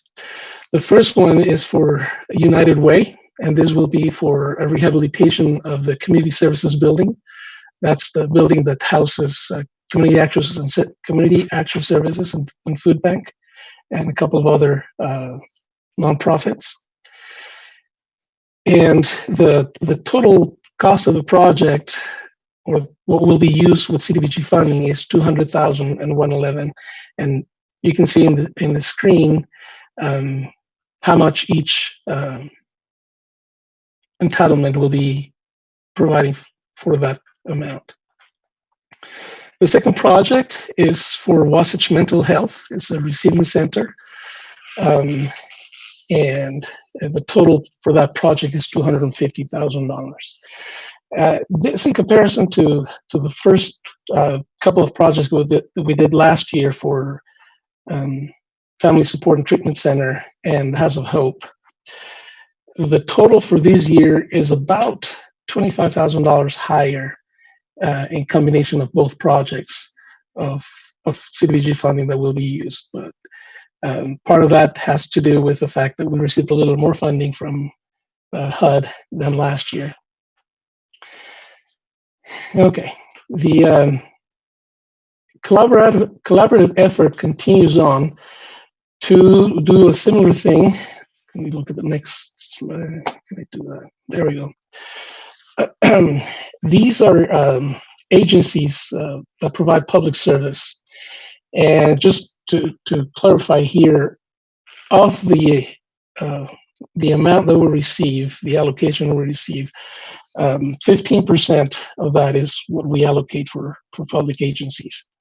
So here you see on the first column all the agencies that applied for funding, those that received funding last year. The next column is their request for program year 2020, which is the one we're talking about.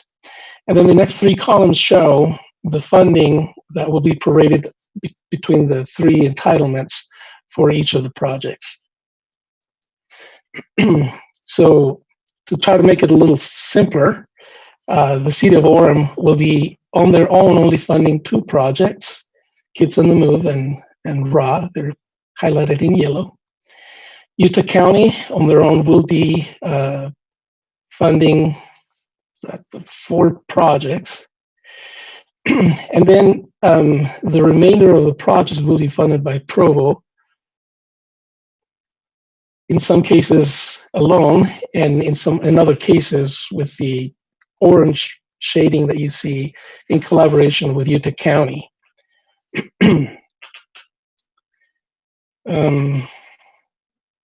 Okay, so that's what it's proposed to fund for this coming year with a collaborative effort. Can we see the next screen? All right. For the City of Provo, we also received applications for projects that only affect Provo residents. And there were several of them, except one that was added after the fact. And when I say after the fact is after all the process was finished, the applications had been evaluated, they've been presented to the committee, and the committee had made their recommendations. A proposal from the the director of the Community and Neighborhood Services Department, came with support from John Bargett, which is the Director of Administrative Services, to fund one code enforcement officer position. Here in a minute, we'll tell you what the amount is, but basically the proposal is to use CDBG funds to charge the salary of one code enforcement officer.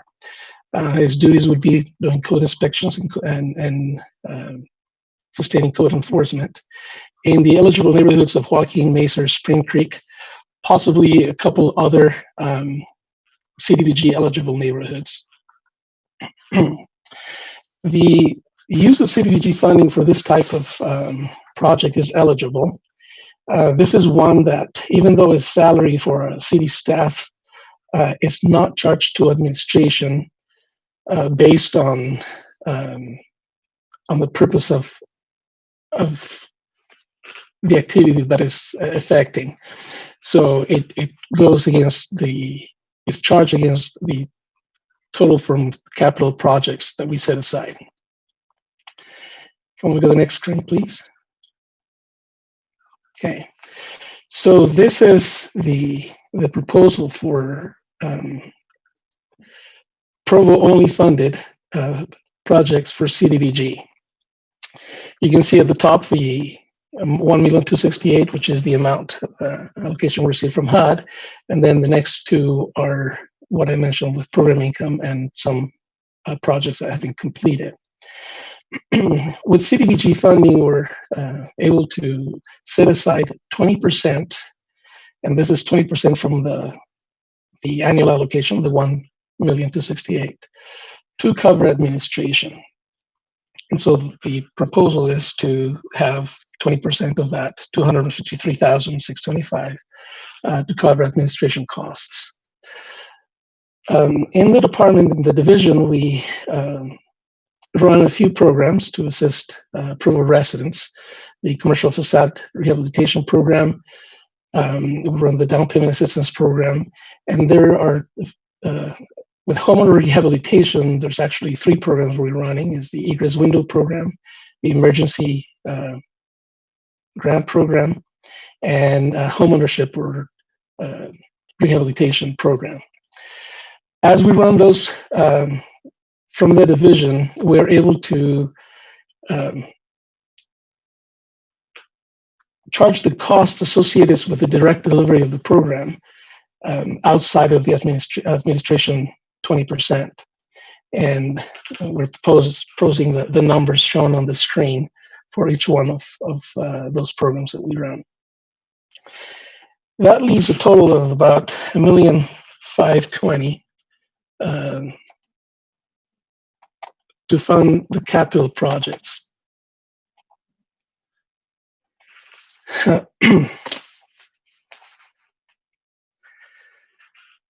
You may remember that a couple of years ago, the city applied for a Section 108 loan to assist in the Provo Airport improvements to facilitate Duncan Aviation facility that has been built now. And so now that that project is completed, we enter now into the payment part of the loan. And so, as promised with the application to receive the funding, we use CDBG funding to pay back that loan. So for the first year, and to cover some costs associated with the interest for the loan, the proposal is to set aside $382,683 to service that debt for the first year. The next 2 projects are the ones that we saw before, where we're collaborating with the other entitlements in the region. This is the amount Provo would facilitate for those projects: the United Way and Wasatch Mental Health. We received an application from the Public Works Department to assist filling a gap for the funding they have in a project, 100 West Pedestrian Bridge. This is a bridge that will be connecting 100 West, will go over the railways to the UTA facility. The next three are projects run within the division, the ones I mentioned before. The Emergency Home Repair Program, we're recommending $28,436 to be allocated there. The facade, business facade program, which is the Downtown Redevelopment Improvement Program, $100,000 there. Eagers Window Program, $50,000. And this is a housing project received by Utah Regional Housing, which is a nonprofit of Provo City Housing Authority, where they will be rehabilitating homeownership units that are part of their community land trust. So they're requesting $275,000. Typically, housing projects with CDBG funds are issued in the form of a loan. The request from Utah Regional Housing is to receive a grant.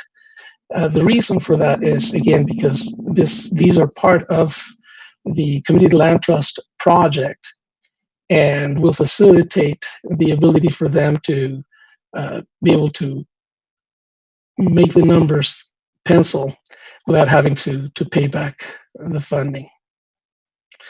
The last project is the one that I mentioned before for the code enforcement officer. The proposal is to fund $83,150 for one code enforcement officer. Those are the proposals for CDBG funding. In the next screen, before we move on.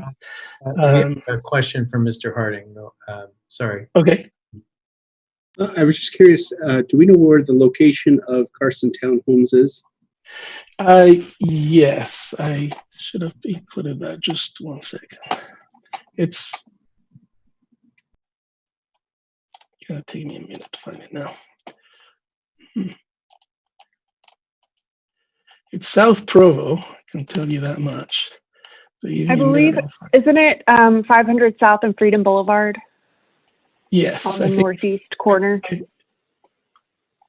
I think so. Let me just double check here. Those are fairly new, aren't they? If we're talking about Carson Corner. So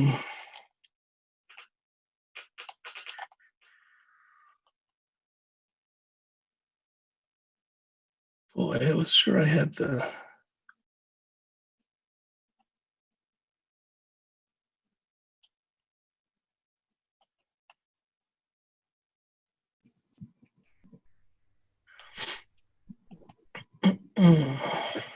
I think you've answered it well enough for me for now.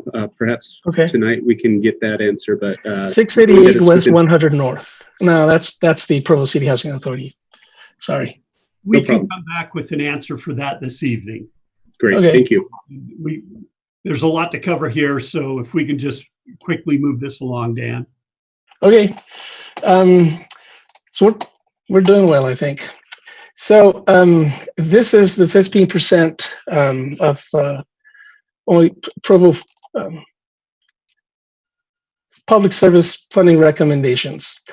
So this is just from the slide that I showed you before. It only shows Provo's allocation. This one also includes if they had some remaining funds from the current year is listed there. And that is there because they typically bill quarterly. So the amounts listed there are more than likely will be completely used by the end of the year, by June 30th. But it totals to 190,219, which is the 15% that we can use for this type of funding. The last screen shows the recommendations for home funding. In here, you see the allocation from HUD, $1,004,000. with the program income and the remainder from other projects there. We are asking or recommending that 10%, which is the percentage that can be used for from home funds, be allocated for administration. And in the CHOTO funding, we can do up to 15, at least a minimum of 15% from the allocation. This $211,000 is added to the request from NeighborWorks Provo, which will be constructing a fourplex in Orem, dedicated for senior housing. So we have 6 projects that we are recommended for funding. Let's see, 5 projects were recommended for funding. Habitat for Humanity is continuing the project in Orem at Geneva Road. So that funding will help them finishing up. I think it's up to 8 units that they're building. This will help to finalize 2 of those units. NeighborWorks Provo, again, 188 plus the 211. It's a total of $400,000 that they requested for the Orem Senior Housing Project. 2 programs that we run within the division is the down payment assistance. One is for Provo residents only, which we're recommending $300,000 for it, and the countywide program at $400,000. The bottom project there, again, is from Utah Regional Housing. This is a rental, a new construction of rental project located at 85 North and Center Street in Provo. Because we didn't have enough funding, they're not receiving the full request, but we're getting close to that. Anyway, these are the recommendations for funding. Ready to ask answer any questions if you have them. Thank you, Mr. Gonzalez. Any questions? Yeah, Mr. Fillmore. I think you might be muted.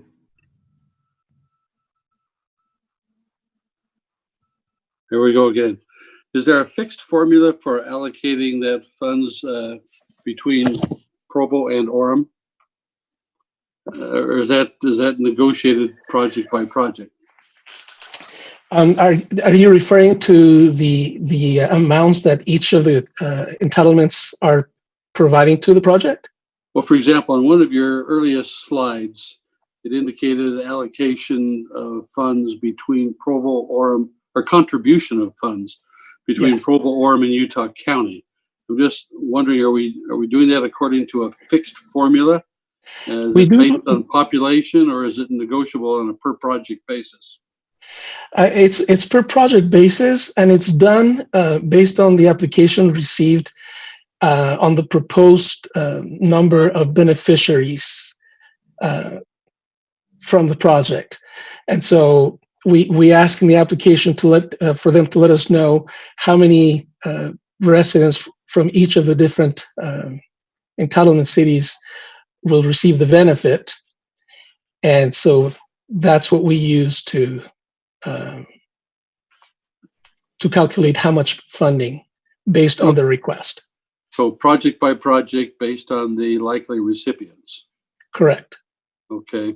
Second is, I'm new to this, so who is it that comes up with these recommendations? Who is charged with making these proposals and presenting them to us? Okay, so we there are 3 committees that looked at these applications. One of them was a joint committee, meaning that it included members from each one of the entitlement cities. They looked at all the public services applications that could be receiving funds from 2 or more of the entitlement cities. Then there's another committee that reviews the Provo CDBG funding, and they look at the applications that are received and that will benefit only Provo residents. So they look at those applications. And the third committee is a joint committee again. Provo City with home funding is the lead entity for the Utah Valley Home Consortium. And so members from each of the from the members of the consortium participate in that committee. So that would be from the city of Orem, from Utah County, and obviously Provo. So there are three committees. When agencies submit applications, the administrators, we review them to make sure that they meet the minimum requirements based on the program that they're from which they're requesting funding, and then we facilitate the committee's process of reviewing the applications, listening to presentations, and finally making the recommendations. Okay. And who represents us on those committees? Is that you? From in the joint committee, there was I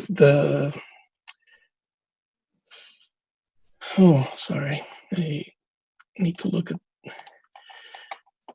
In the joint committee, there were 3 members. Can't recall their numbers right now, but they were representing three Provo neighborhoods. I can look up the numbers if you give me a minute here, their names.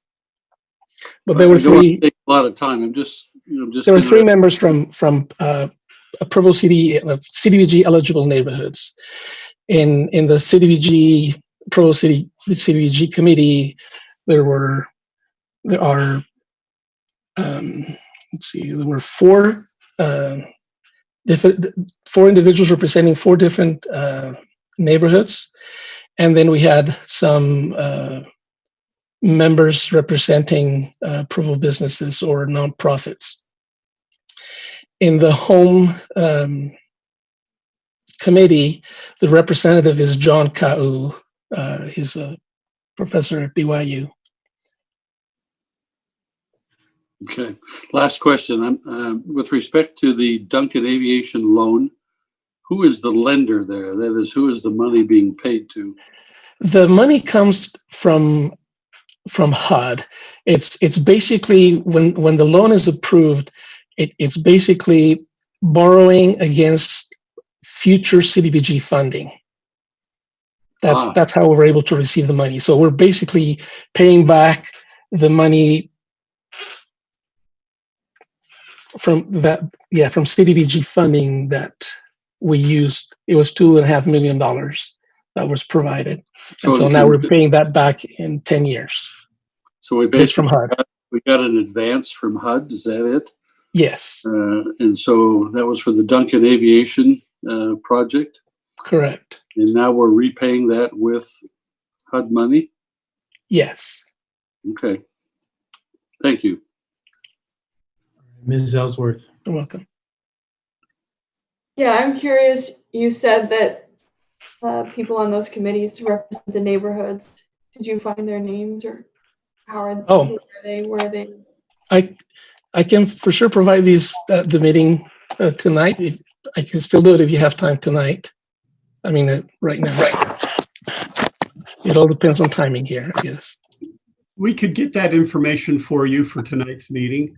One thing we do want to take some time and talk about, which is related to the next item on your agenda somewhat, is earlier in our budget presentation to the council several weeks back, I mentioned that along with the CDBG programs that we have right now, we were getting some special funding for CDBG COVID-19 funding that would come to the city, about $750,000 that could be used to help people dealing with the effects of the pandemic.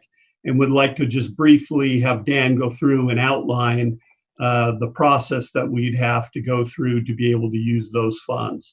And we're looking to use those funds to help and small businesses with their employees and preserving those businesses and helping them through this pandemic. So if you're okay, Chair Handley would like to address that a little bit before we run out of time. Yes, we have, I think we have about 10 more minutes on this item. Okay, I will be as quick as I can on this. So as mentioned before, this is special funding based on the CARES Act. We received, so the activities that can be assisted here, they must be directly related to prevention, preparation, or response to the spread of the virus. One of the principal intents of this funding is to fill a gap where other funding may be available. So any processes followed must include avoiding duplication of benefits. So these types of funding cannot be used or should not be used if there are other financial assistance available. There's not an official HUD notice out yet, but from our advisors at HUD Denver, who's the field office that we depend from, they give us some instruction here. It seems to me that it's referring to these type of funding, other funding available to be federal funding, but it's also possible that they will include there any other local funding available. If those are there, then CDBG should come after those funds have been provided. In order to use this funding, we're going to need to amend the citizen participation plan. And this is a plan that determines how the public is involved or engaged in this process. So we'll need to amend it so that we can take advantage of some of the waivers provided for this funding. We typically would have a 30-day comment that would be reduced to no less than 5 days. There's also public hearings that need to be taken place. The amendment would include being able to do these virtually. And see, I'm trying to see what I'm missing here. So all these are parts of, we would also need to amend the annual action plan that will include those funds. We anticipate that would be the 2019 annual action plan. So we would need to amend that. The requirements that I mentioned before can be concurrent, meaning the public hearing and the no less than 5 days for public comment. We have a question from Mr. Harding. Yeah. Thank you, Chair. It took me a minute to look up. I was curious about Mr. Fillmore's question about, who was on that committee, and it took me a bit, but I looked up our committees and liaisons assignments, and I noticed that Mr. Hoban had been asked to be the liaison for those committees. So I was curious how Mr. Hoban had been included in those committees developing the recommendations. Typically for these committees, council is welcome to participate, to attend, but not to participate directly in making the recommendations. These committees are intended to be, even though guidance may be received from council or from city administration, the process should carry on within those by those being part of the committee. Unfortunately, I did not know until very late that Mr. Hoban would be part of that. So I provided some information to council staff in hopes that it would be distributed. But that's the citizen participation plan that I mentioned before outlines how those committees are formed. Going back really quick to the CDBG CV funding, we anticipate that the amendment to the citizen participation plan will be done within the next week or so. We will be providing by the end of the week some suggestions, recommendations as to what type of activities to fund.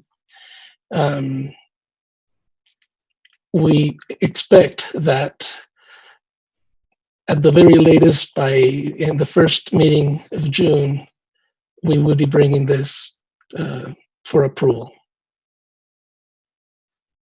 Time's short, so I'm trying to summarize things.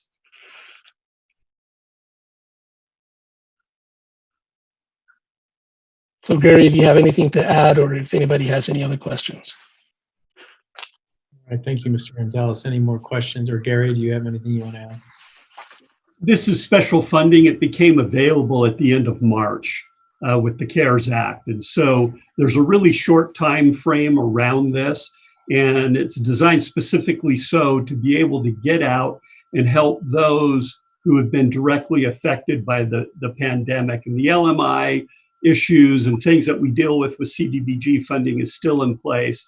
And we're moving very quickly to get this funding out there. We'll have a proposal dealing with small businesses for you to look at. One of the things we don't want to do is take a lot of time because in that amount of time, many of the businesses, if they're closed for a month or more, they never come back. So it's something that we are going to have to move quickly on. Mr. Fillmore. You're muted, Mr. Fillmore.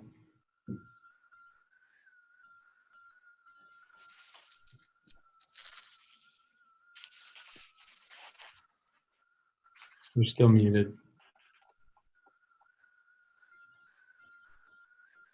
Sorry, having trouble there. Gary, how much money are we talking about? It's $750,000, just slightly under. And with that, we'll need to take out some monies for overhead to be able to run the programs. And then as we take that money, we put it into either grants or loans to people. They would come in, make application. We'd process the paperwork and very quickly be able to get some monies out to people to try and get them through this period of time. So it's not a tremendous amount of money, when we're talking about the millions and millions and billions across the country, but it could, if we can do it quickly, and it really could help some businesses here in Provo, especially those that have low and moderate income jobs that can be preserved. Right. Well, it sounds to me like it's certainly worth expediting. Yes, and we're working really fast on this. And Dan alluded to it. One of the problems with this is we haven't gotten definitive or official guidance from HUD yet on this. We're kind of gleaning from how things have gone in the past. And Dan's been, coordinating with our HUD representatives in Denver on how they think things are going to turn out. So we're moving forward with developing a plan, but we reserve the right, if HUD changes its mind on how we have to do some things, we'll need to change our mind too. Okay, good. Thank you. Ms. Ellsworth. Yeah, I'm just curious how the Economic Development Department or Director is a part of this process. And Keith's on line here, and if he could jump in, and it also plays in with the next item on the agenda. Yeah, we're here. David and I are both here. And I just assume this is a joint effort between economic development and the neighborhood and community, what do we call it? Neighborhood services, planning and neighborhood services department? Yeah, we've been having discussions. I mean, the CDBG stuff is pretty specific. I will say in the other cities that I've talked to, some of the cities are already using the CDBG funds. So whether they're just going ahead without further HUD clarification, or if they've already gotten some guidance somehow. The one thing that I think all the CDBG funds do have to meet either the LMI criteria or the slum and blight criteria. At least 70% of the total community development block grant fund has to. There's 30% that, because the National HUD Association or whatever has identified this as an urgent need, the COVID crisis, 30% of the money can be used under that urgent need criteria and does not have to meet that LMI or that slum and blight criteria. So that does provide a little bit of flexibility. And I'm not certain that the criteria that this funding can only be used if there's not other funding available really applies to city funds, because I think if that was the case, the Salt Lake Loan Fund that they sent up and other funds that other cities have set up wouldn't be able to be used in tangent. So I'm assuming that what the federal government is saying is you can't double dip. If an organization has already applied for some other federal funding, maybe they can't apply for the CDBG fund. There may be some criteria like that, but I don't think that if we use the redevelopment funds to augment these loans where they don't qualify for the CDBG requirements, that there would be a conflict. At least that's my sense. I don't have a definitive answer on that, but I can't imagine that HUD would be saying, if there's other funds available, because I think the argument could be made that there's always other funds available. There's general fund money or there's enterprise money that you could have transferred in instead. So I'm assuming that there has to be that delineation. And I think Keith's right. And I would propose that we move as quickly as we can forward upon that premise. And we'll just move as quickly as we can and start using these monies as quickly as we can. All right. Well, on that note, maybe it's time, unless there's more that Mr. Gonzalez needed to share, we'll move on to the next item. This item will be revisited this evening, which will be the first of 2 public hearings for this item. But let's move on then to number 5, which is just a segue from what we've been talking about, a presentation of a small business loan program in response to COVID-19. And this is jointly presented by Keith Morey, our Economic Development Division Director, David Walter, Redevelopment Division Director at Dixon Holmes, who is our Assistant CAO. 30 Mr. Chair, members, I'm sorry. And we have 30 minutes for this item. Sorry. Okay. Good afternoon. So, as was indicated, we have been looking at ways that we might be able to assist the business community here in Provo. We took a look at some options, and one of the options we looked at was the possibility of taking some funds from the redevelopment fund balance and making them available as an additional relief loan for smaller businesses within the community. So the next slide, please. So we are looking at the mindset that here we are doing more than just trying to recruit new businesses into the community, that we do want to see our local business sector succeed and grow. And we do want to follow this economic gardening concept where you get the concept there would be that you get more, or you get as much growth coming from nourishing the businesses that are already in your community rather than trying to lure a new business into the community to make that grow. Next slide, please. Here we see the existing redevelopment project areas within our community.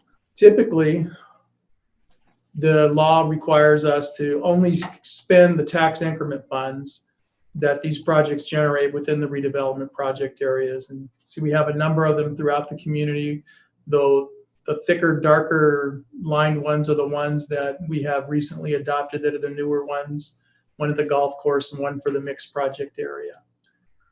As I mentioned earlier, these projects do generate tax increment, and that tax increment goes to pay for several things, some of which are infrastructure improvements that benefit the project, some of which are gap financing to a developer to help them to cover extraordinary costs within the project. Next slide, please. So at the bottom, you see a code reference, Utah Code Section 17C. This has to do with special agencies, so like the Community Reinvestment or Redevelopment Agency. This particular reference allows the agency to make special benefit findings that state that expending tax increment outside of a project area does benefit the project area. And so what we are looking at is that throughout the community, we have people that are they have jobs that are within, maybe in a project area, or they may live in a project area, or they, could sell goods and services to people who are in a project area. And so we believe that this provision would allow the agency to appropriate funding and set it aside for the use of helping to provide loans to small businesses throughout the city and not just within an individual project area. Next slide, please. We're proposing that we would appropriate $500,000 from the agency fund balance. This item today and tonight would not make that appropriation. There is a 10-day notice requirement for that. We would be coming back to you at the next council meeting to appropriate the funding. But we wanted to present the program to the council/agency board and get some feedback from you about this. Next slide, please.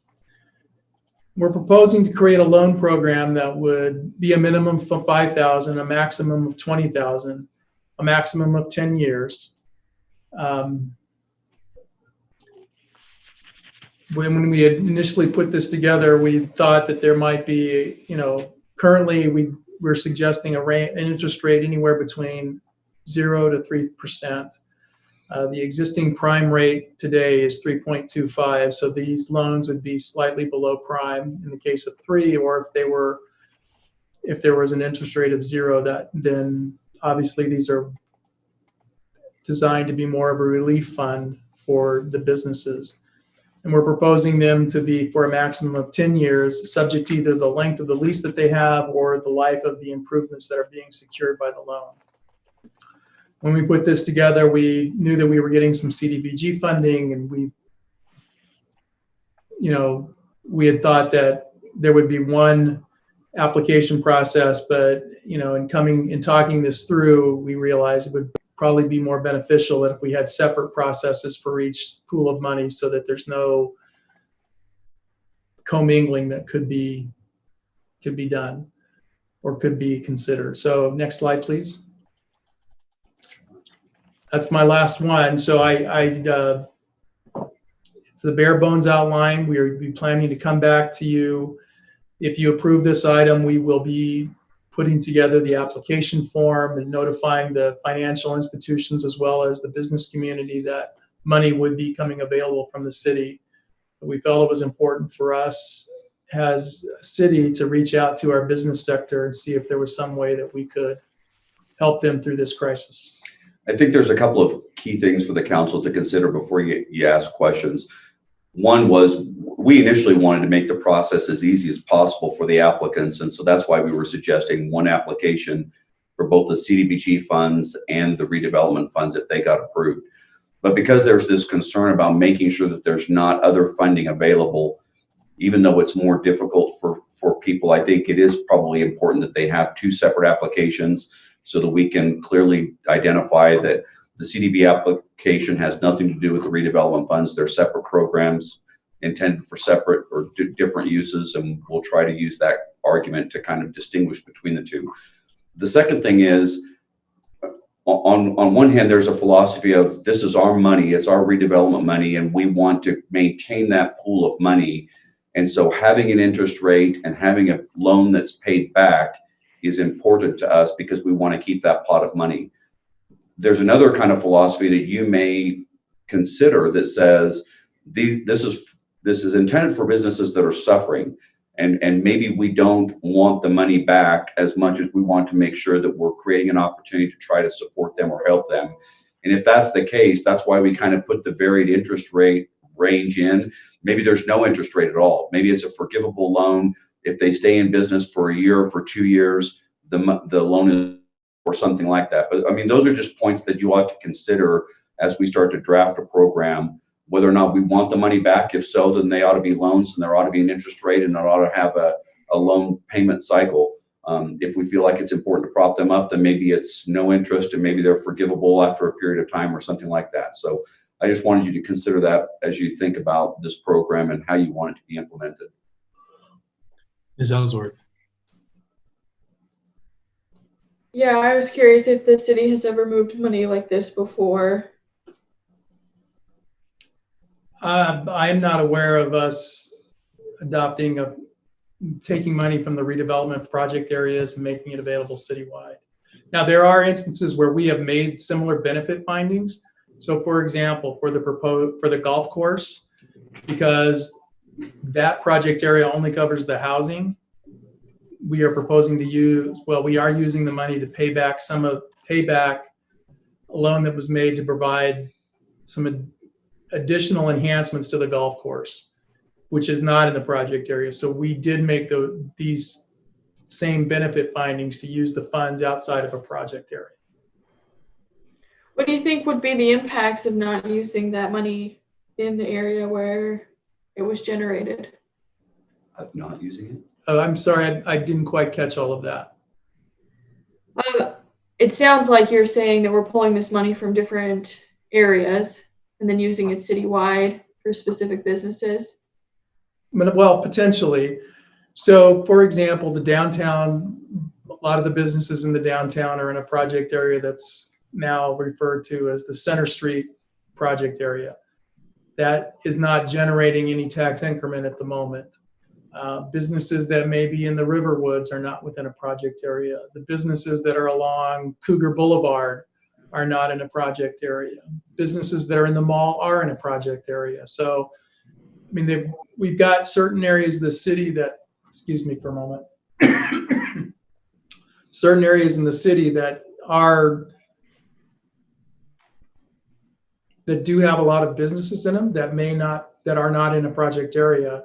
And so to make the funding available to everybody, we decided to go ahead and make the benefit finding. But to your point, Councilwoman Ellsworth, I mean, if we utilize this money because we feel like there's a business need and it makes sense, it removes the opportunity for us to use that money within a project area. So in one of our existing projects that we're pulling this money from, if at some point we had a developer that said, yeah, I want to make some improvements or I want to do an addition, but we need to upgrade a sewer line or a water line or improve a road, and we don't want to pay for that. We want the city to help with that. It would remove that $500,000 that we could potentially use for a project like that, because we've decided we want to use it to potentially give a loan or a grant to a business that's suffering to try to help them survive. Yeah. And I understand the intent and I appreciate it. I just wonder, what will we think is more urgent? Well, I mean, and I don't know. I mean, I'll have to be honest with you. I mean, frankly, I expected to get a lot more business feedback when we started the Economic Development COVID-19 information page. And we just really haven't gotten any. Now, I don't think that's because our businesses aren't suffering. The feedback that I've gotten from Quinn and from others is that, you know, most of them are so overwhelmed and in such survival mode, trying to process all the information that's coming at them from the state, from the federal government, from everywhere, that they don't have time to consider some of this other information that we've been posting on that site.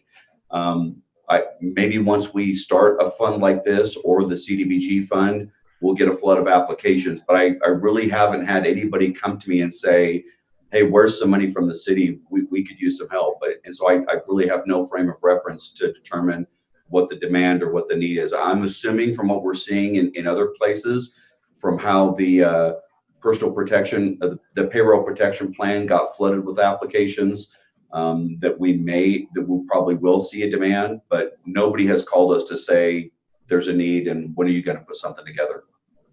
Yeah, I appreciate that. I do worry about the opportunity costs. Yeah, I think it's a good point.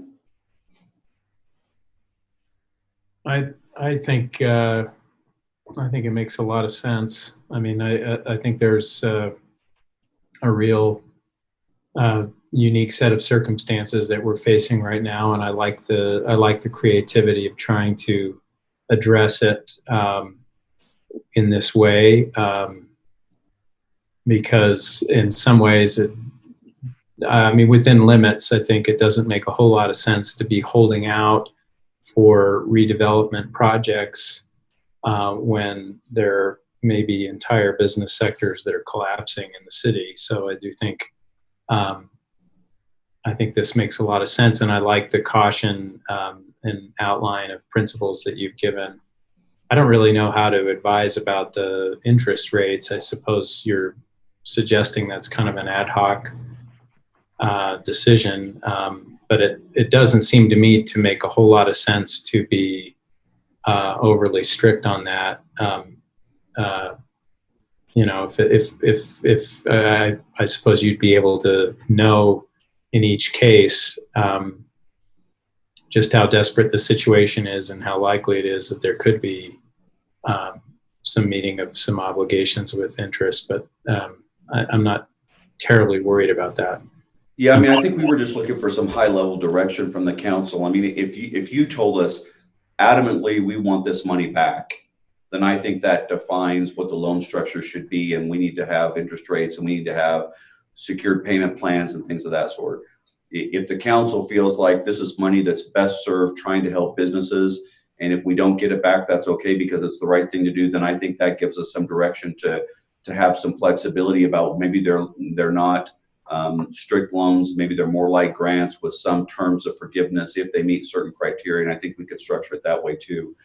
I will tell you that whether or not we have anybody apply or not, I think creating the fund and letting the public know that it's available is good messaging for the council and for the community to show that we're a business partner and we're here to help if we can.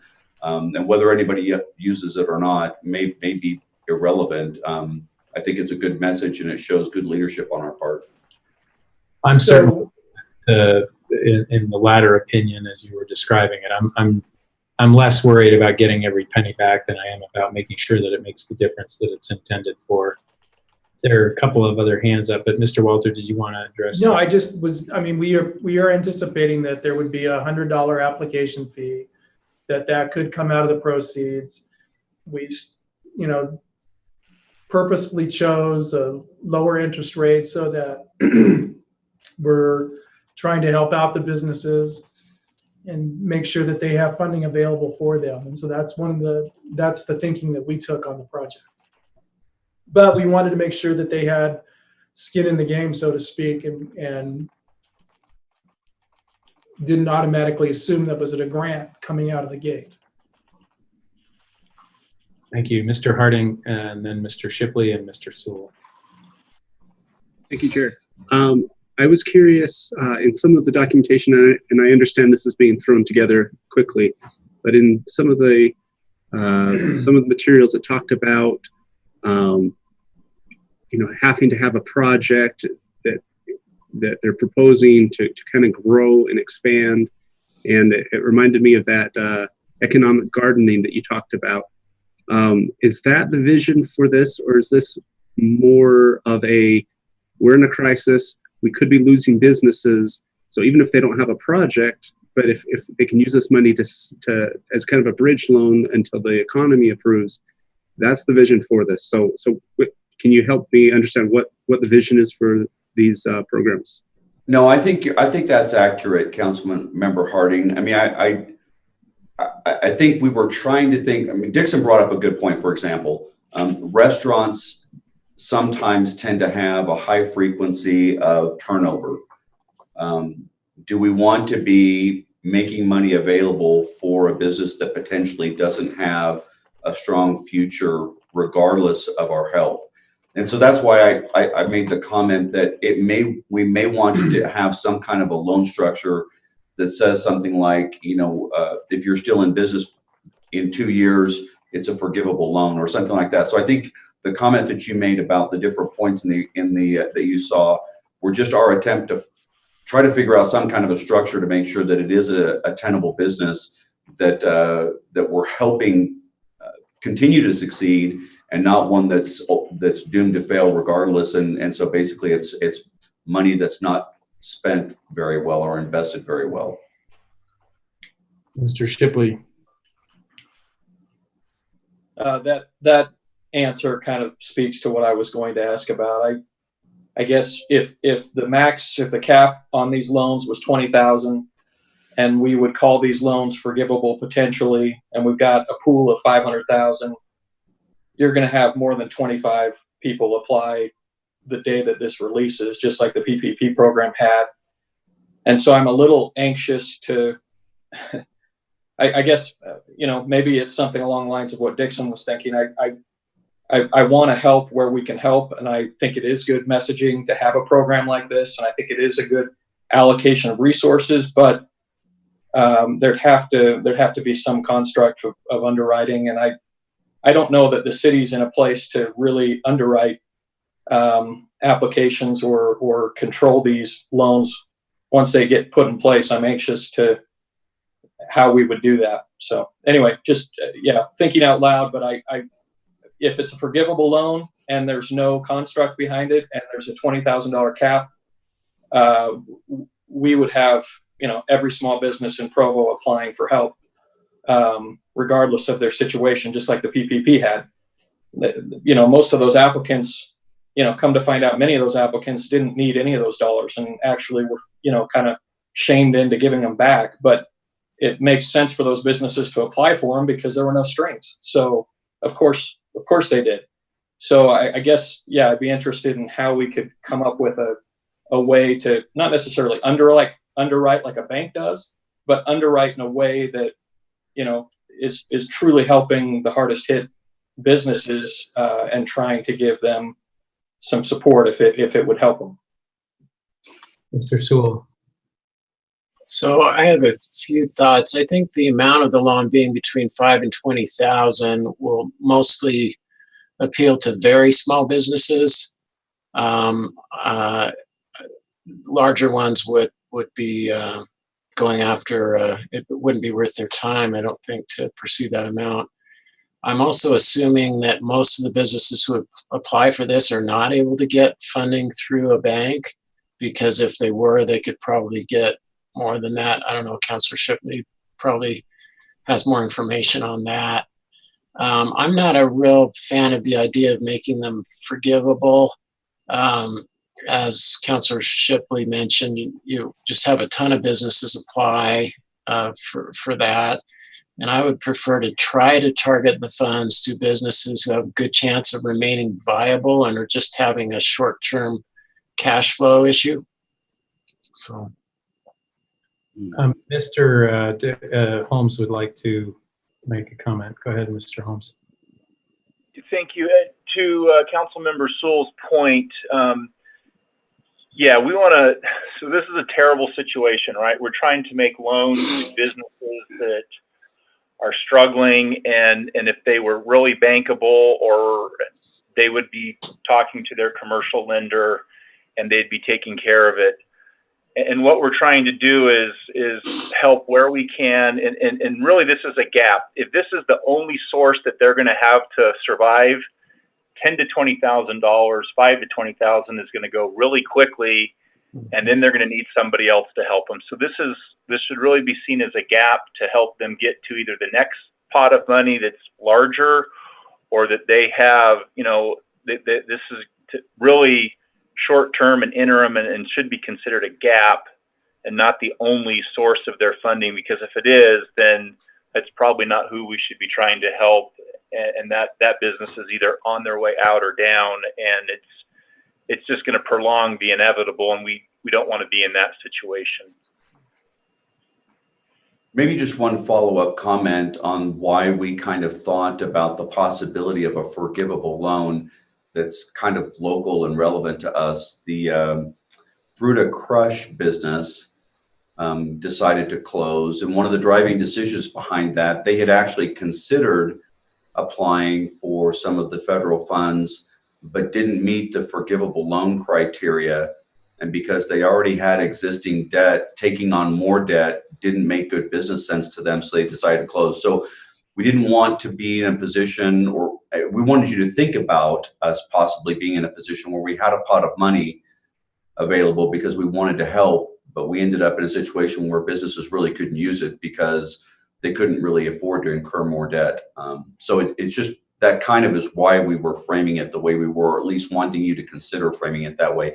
If the council feels like we want to make sure that it is repayable, and we think that that allows businesses that are more in a better financial position to apply for and get money, that's totally fine. We're supportive and we can structure it that way. Let's see, Mr. Fillmore and then Ms. Ellsworth. Yeah, I wanted to say I really applaud the motivation here, and I like the messaging concept to our business community. But I have to second the concerns raised by Mr. Shipley and Mr. Sewell in particular. I think it's just got to be targeted. We've got to have some kind of matrix that targets viable businesses where we're not just throwing money away. I think the forgivable approach would just flood us with applications and be fairly indiscriminate. So even if we make it non-forgivable, we can still do fairly easy terms. And I think there's just got to be some accountability, some skin in the game, as somebody said. All right, Ms. Ellsworth. I agree with Mr. Sewell and Mr. Holmes, and I would be really leery of loans that are completely forgivable or grants. I prefer that we make sure that we're filling a real need that's getting them to the next step, and that we're not just passing out free money in a time of immediate need. Okay. Mr. Sounds good. That's one of the reasons we wanted to have this conversation was to get some more structure to the program. Mr. Shipley? Yeah, I was just going to say maybe some kind of payment deferral program so that we bridge, this 3 or 6 month period for them, but we still anticipate that payments, happen, so that in terms of Fruit of Crush, for example, that the burden of debt doesn't, we don't load more onto them in the near term as far as additional payments. That's what they're struggling with in the first place. But 6 months out, when something's, when things should be more normalized, perhaps, a deferred payment period is I guess my suggestion in terms of burdening in the short term. We could do that, or we could do interest only for the first 2 years, or something along those lines. Even amortize over 20 and make it due and payable in 10, if that were, to further lower the amount. Mr. Sewell? I concur. Some combination of deferring the initial payment and a low interest rate. Mr. Harding?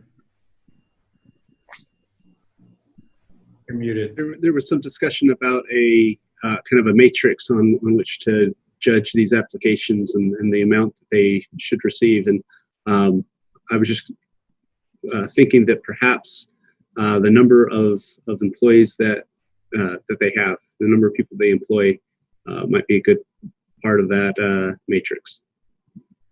Okay. Well, I might be a little bit of an outlier, but I still like the idea of having, at least as an option in your toolbox, that there could be some situations where I don't think free money is the equivalent. I don't think helping somebody get a leg up and offering free money is a mutually, I don't know how I want to phrase this, but somehow it sounded to me like you were either giving free money and that wasn't really helpful, or you were helping people by requiring them to pay it back. And I think there might be situations where there are good reasons to make it forgivable. Although I understand the caution that you don't want to just make it sound as if you have no standards of expectations at all. I didn't hear that in what you were proposing.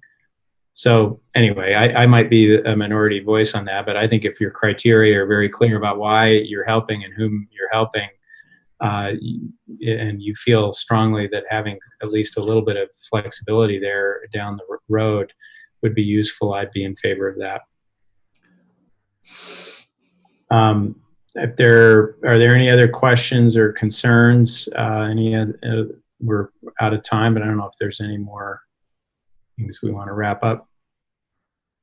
Okay, well, thank you. Just that we will be obviously coming back for the appropriation of the funds. Okay. So at that time, we'll have the chance to codify the program. Excellent. Well, thank you for this good work and for being proactive and concerned about our business. Okay. Thank you. Thank you. You're very welcome. We'll move on now to our last item for the work session. This is an ordinance. This is a policy item that's been referred from the Planning Commission. An ordinance amending Provo City Code Chapter 14.27 M1 Light Manufacturing Zone regarding permitted uses and yard requirements with citywide application, and this will be presented by our Provo City Planner, Robert Mills. Good afternoon, council members. I'm also joined by Fire Marshal Lynn Schofield. He'll be good to have you. Questions, helping me with my presentation today. John, do you have that presentation? Can you share that?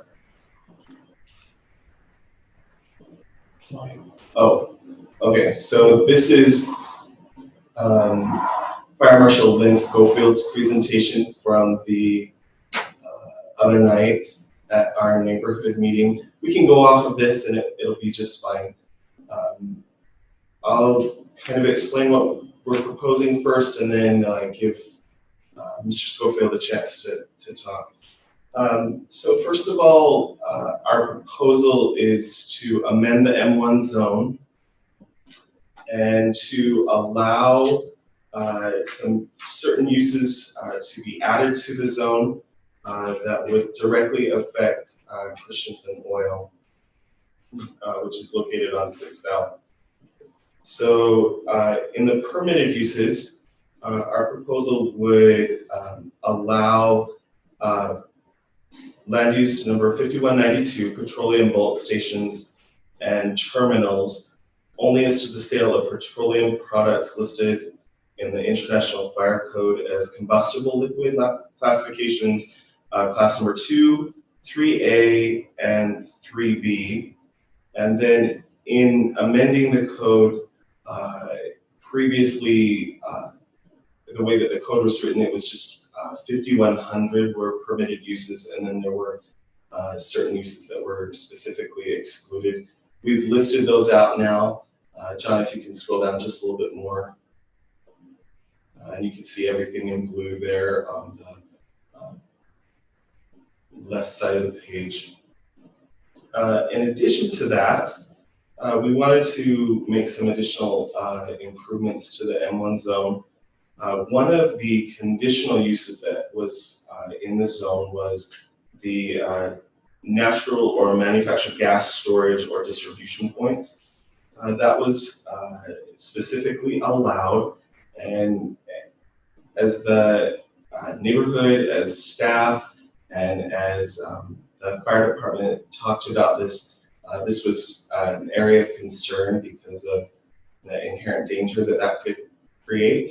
And so we actually removed that as a conditional use and instead added as an accessory use natural or manufactured gas storage or distribution points, provided a storage tank does not exceed 500 gallons. So something similar to what you would see at like an Ace Hardware or something like that, rather than like a Prax Air distribution point. And then finally, in the conditional uses in this zone, we added 5192, so same land use code number, petroleum bulk stations and terminals for the sale of petroleum products in flammable classifications, class 1A, 1B, and 1C of the International Fire Code. And then we, because it's a conditional use, we added some specific conditions that they would need to abide by. The site must have frontage on an arterial or collector street. All flammable liquids must be clearly marked and adhere to all applicable regulatory code requirements. And all flammable liquids must be located a minimum of 25 feet from any property line. And then the last thing that we added in section 1427.080 was a provision that would allow the development services director to modify yard requirements based on the finding that if there was a modification, it would result in more efficient use of the land, and that the modification would not create undue hardship on any surrounding properties. So that's the language of what we're proposing, and I just want to kind of explain why this amendment is coming before you. Specifically, even though this relates to the M1 zone citywide, the kind of the driving force behind this was the Christensen oil site. That particular company and use has been in operation on 6 South in Provo for many, many decades, over 70 years actually, and has been the subject of some controversy over time. And at the outset of this, I just want to say that we want to recognize that that's a use that we generally don't like to have next to residential uses.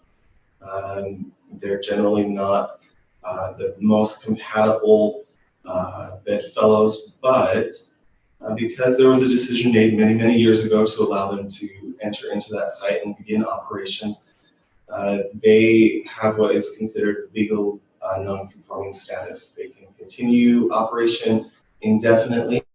They have plans to do that. And so we recognize that this is not the best situation, and we are trying to make the best of a situation that is less than ideal. So we believe that these proposed amendments will actually improve the safety of the surrounding neighborhood. It gives a little bit more regulatory ability for enforcement, and also adds clarity to what can and can't be done there. Non-conforming uses are kind of hard to regulate because there's the question obviously comes up often that is an expansion or is something that they're proposing to do, is that considered an expansion of a non-conforming use, or is that allowable? Things like that. And so those are questions that inevitably come up over time and will likely continue to come up over time. So we're trying to provide some clarity in this situation. I just wanted to add a couple notes before I hand it over to Fire Marshal Schofield. Staff feels like these specific restrictions, even though the driver to this is the Christensen oil site, we do feel like they are applicable to the entire M1 zone. That's why they have been proposed as they are in the ordinance. If the council felt that it would be more appropriate to specifically limit these regulations to the specific site, it's easy to draft language that would enable that. Basically just wanted to kind of wrap up with, we do recognize that this isn't the best situation, but we wanted to make it better in whatever way that we could. One thing that I wanted to note, the Planning Commission heard several hours of this topic. They had really good discussion on the topic and ultimately recommended approval of the proposed zone with the caveat that a neighborhood meeting for the Mazer neighborhood be held. That was actually held last Thursday evening via Zoom and Facebook Live. Had some good participation in that, and I hope that there'll be continued participation this evening when you hear this item again. But with that, let me turn it over to Lynn, and he can add anything that I missed or anything else. Well, good afternoon. Thanks for the opportunity to present. I'm going to mostly forego my slides, if that's all right, and just kind of give you a history of how we got here. Back in May of last year, there was a protest at Christensen Oil's site. Following that, a group of citizens came in with a list of perceived fire code violations, which we handled. And then Chief McGill received a phone call from a concerned citizen and asked to meet with him. And so he went and met with this concerned citizen in their home with 5 or 6 other people. During that meeting, a lot of views were expressed. When he returned to the office, he indicated that there were some issues that we needed to resolve there. There were some legitimate issues. And he also stated that he felt like there were some residents in the neighborhood that we could forge a path forward. And so we identified a group of 6 or 7 individuals. We met with them 3 times. We had a 4th meeting scheduled, which was canceled due to the pandemic. In that meeting, our first meeting, the question was raised, if Christensen Oil was to not go away, what are the things that the neighborhood would need so that they can peacefully coexist? What we want to accomplish is there's this underlying tone of controversy in that neighborhood, which is unhealthy. It's unhealthy for Christensen Oil, it's unhealthy for the neighborhood.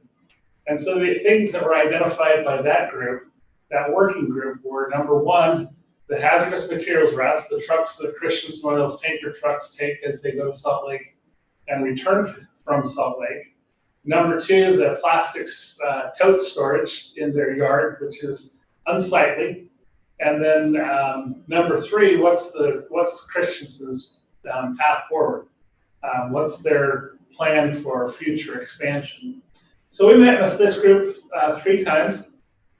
In the second meeting, we established the hazardous materials routes that will be used in and out of Christensen Oil. It's our responsibility as the authority having jurisdiction to establish those routes and then to enforce them if there's an issue with compliance.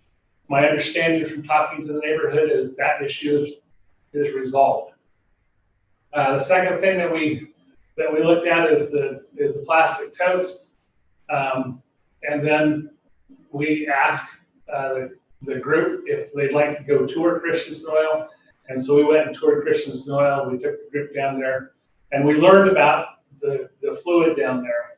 So Christensen Oil, the bulk of their business is lubricating oils, and the lubricating oils is, when I was a kid, you drive up to the gas station, you get 10W5 or 10W20, and that was your choice, that and 10W40. Well, now when I go to get my oil change, there's 3 dozen different options that I have as far as lubricating oils go. And so as their customers have demanded, they have expanded their stock of lubricating oils, both in the permanent tanks and also in the plastic totes.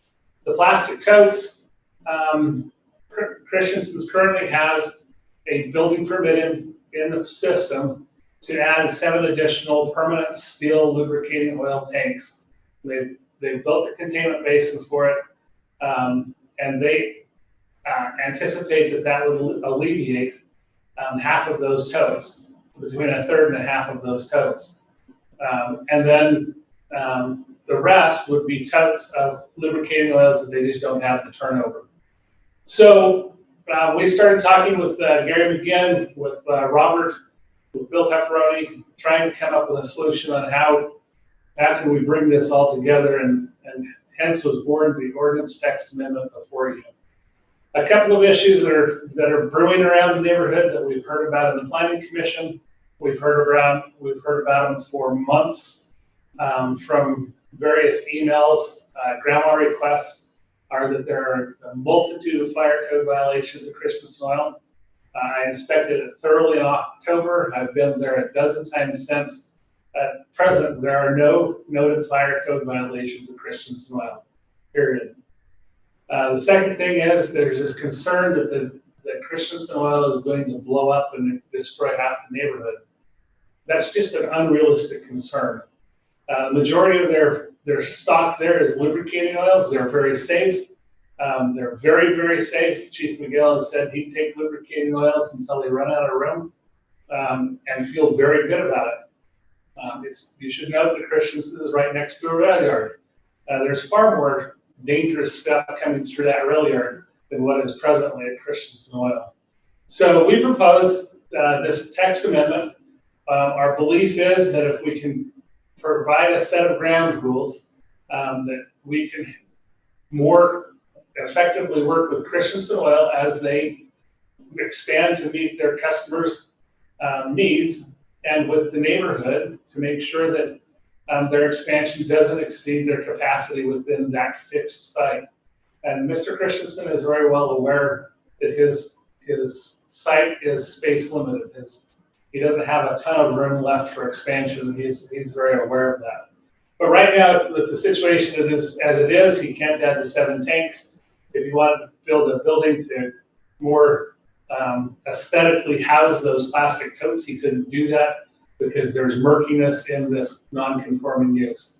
And so we would request to clean that up with this text amendment that changes the Christensen Oil site from a non-conforming use to a permitted use. And I think that would benefit both the city and the neighborhood.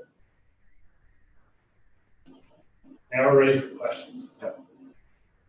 Thank you very much. Thank you for all your hard work on this, to both of you. It's very much appreciated. I have a question. There was a estimate of $50 million for the city to move Christensen Oil, presumably to some other more desirable site. And I'm wondering how that number was calculated. Is that a reliable number? Is that a stab in the dark? What are we dealing with there? So I received that number from Todd Christensen. I called him and asked what would it take money-wise, and that's calculating in the acquisition of property,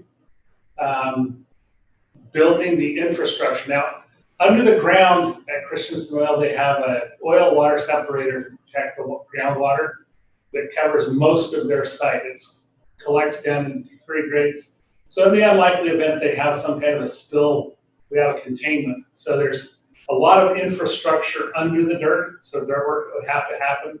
You'd have to build all new tanks, install all new piping, all of this while they continue to operate at their present site, and then move all of their operation to that site, and then rehabilitate their present site, which would require removing all of that infrastructure, the oil water separator, and rehabilitating that site to for whatever use.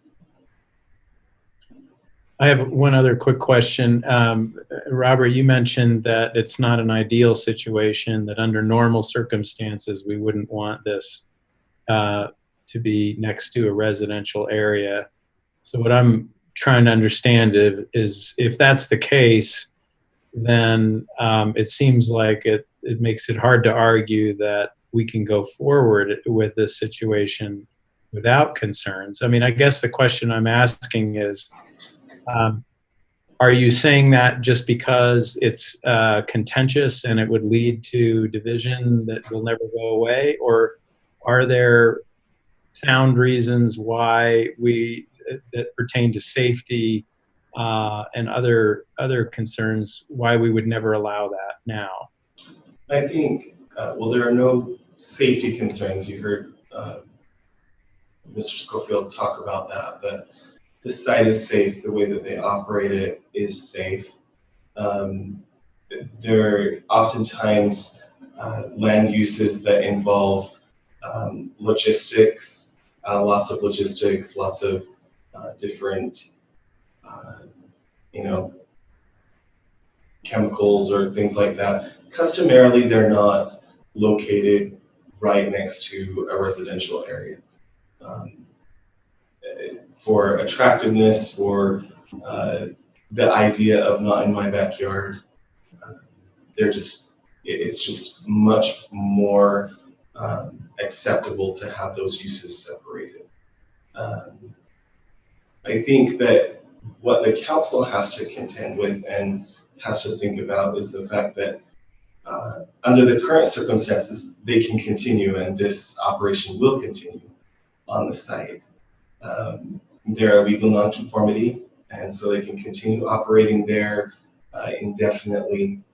I think what we were trying to do in conjunction with the fire department and all of those involved was to create a way that it could be a permitted use, so it could be clearly defined what is acceptable as far as expansion, what is not.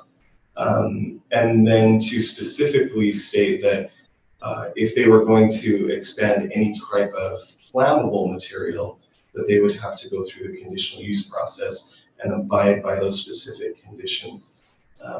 That's one reason that we specifically separated those two very similar, it's the same land use code number, but the way that it's stated is differently because combustible materials have a flash point of greater than 100 degrees Fahrenheit. Flammable materials have a flash point of less than 100 degrees Fahrenheit. So they become a little bit more concerning, and we want to make sure that they're regulated properly. So those are essentially, it's not ideal in the situation of generally you want residential areas to have light uses.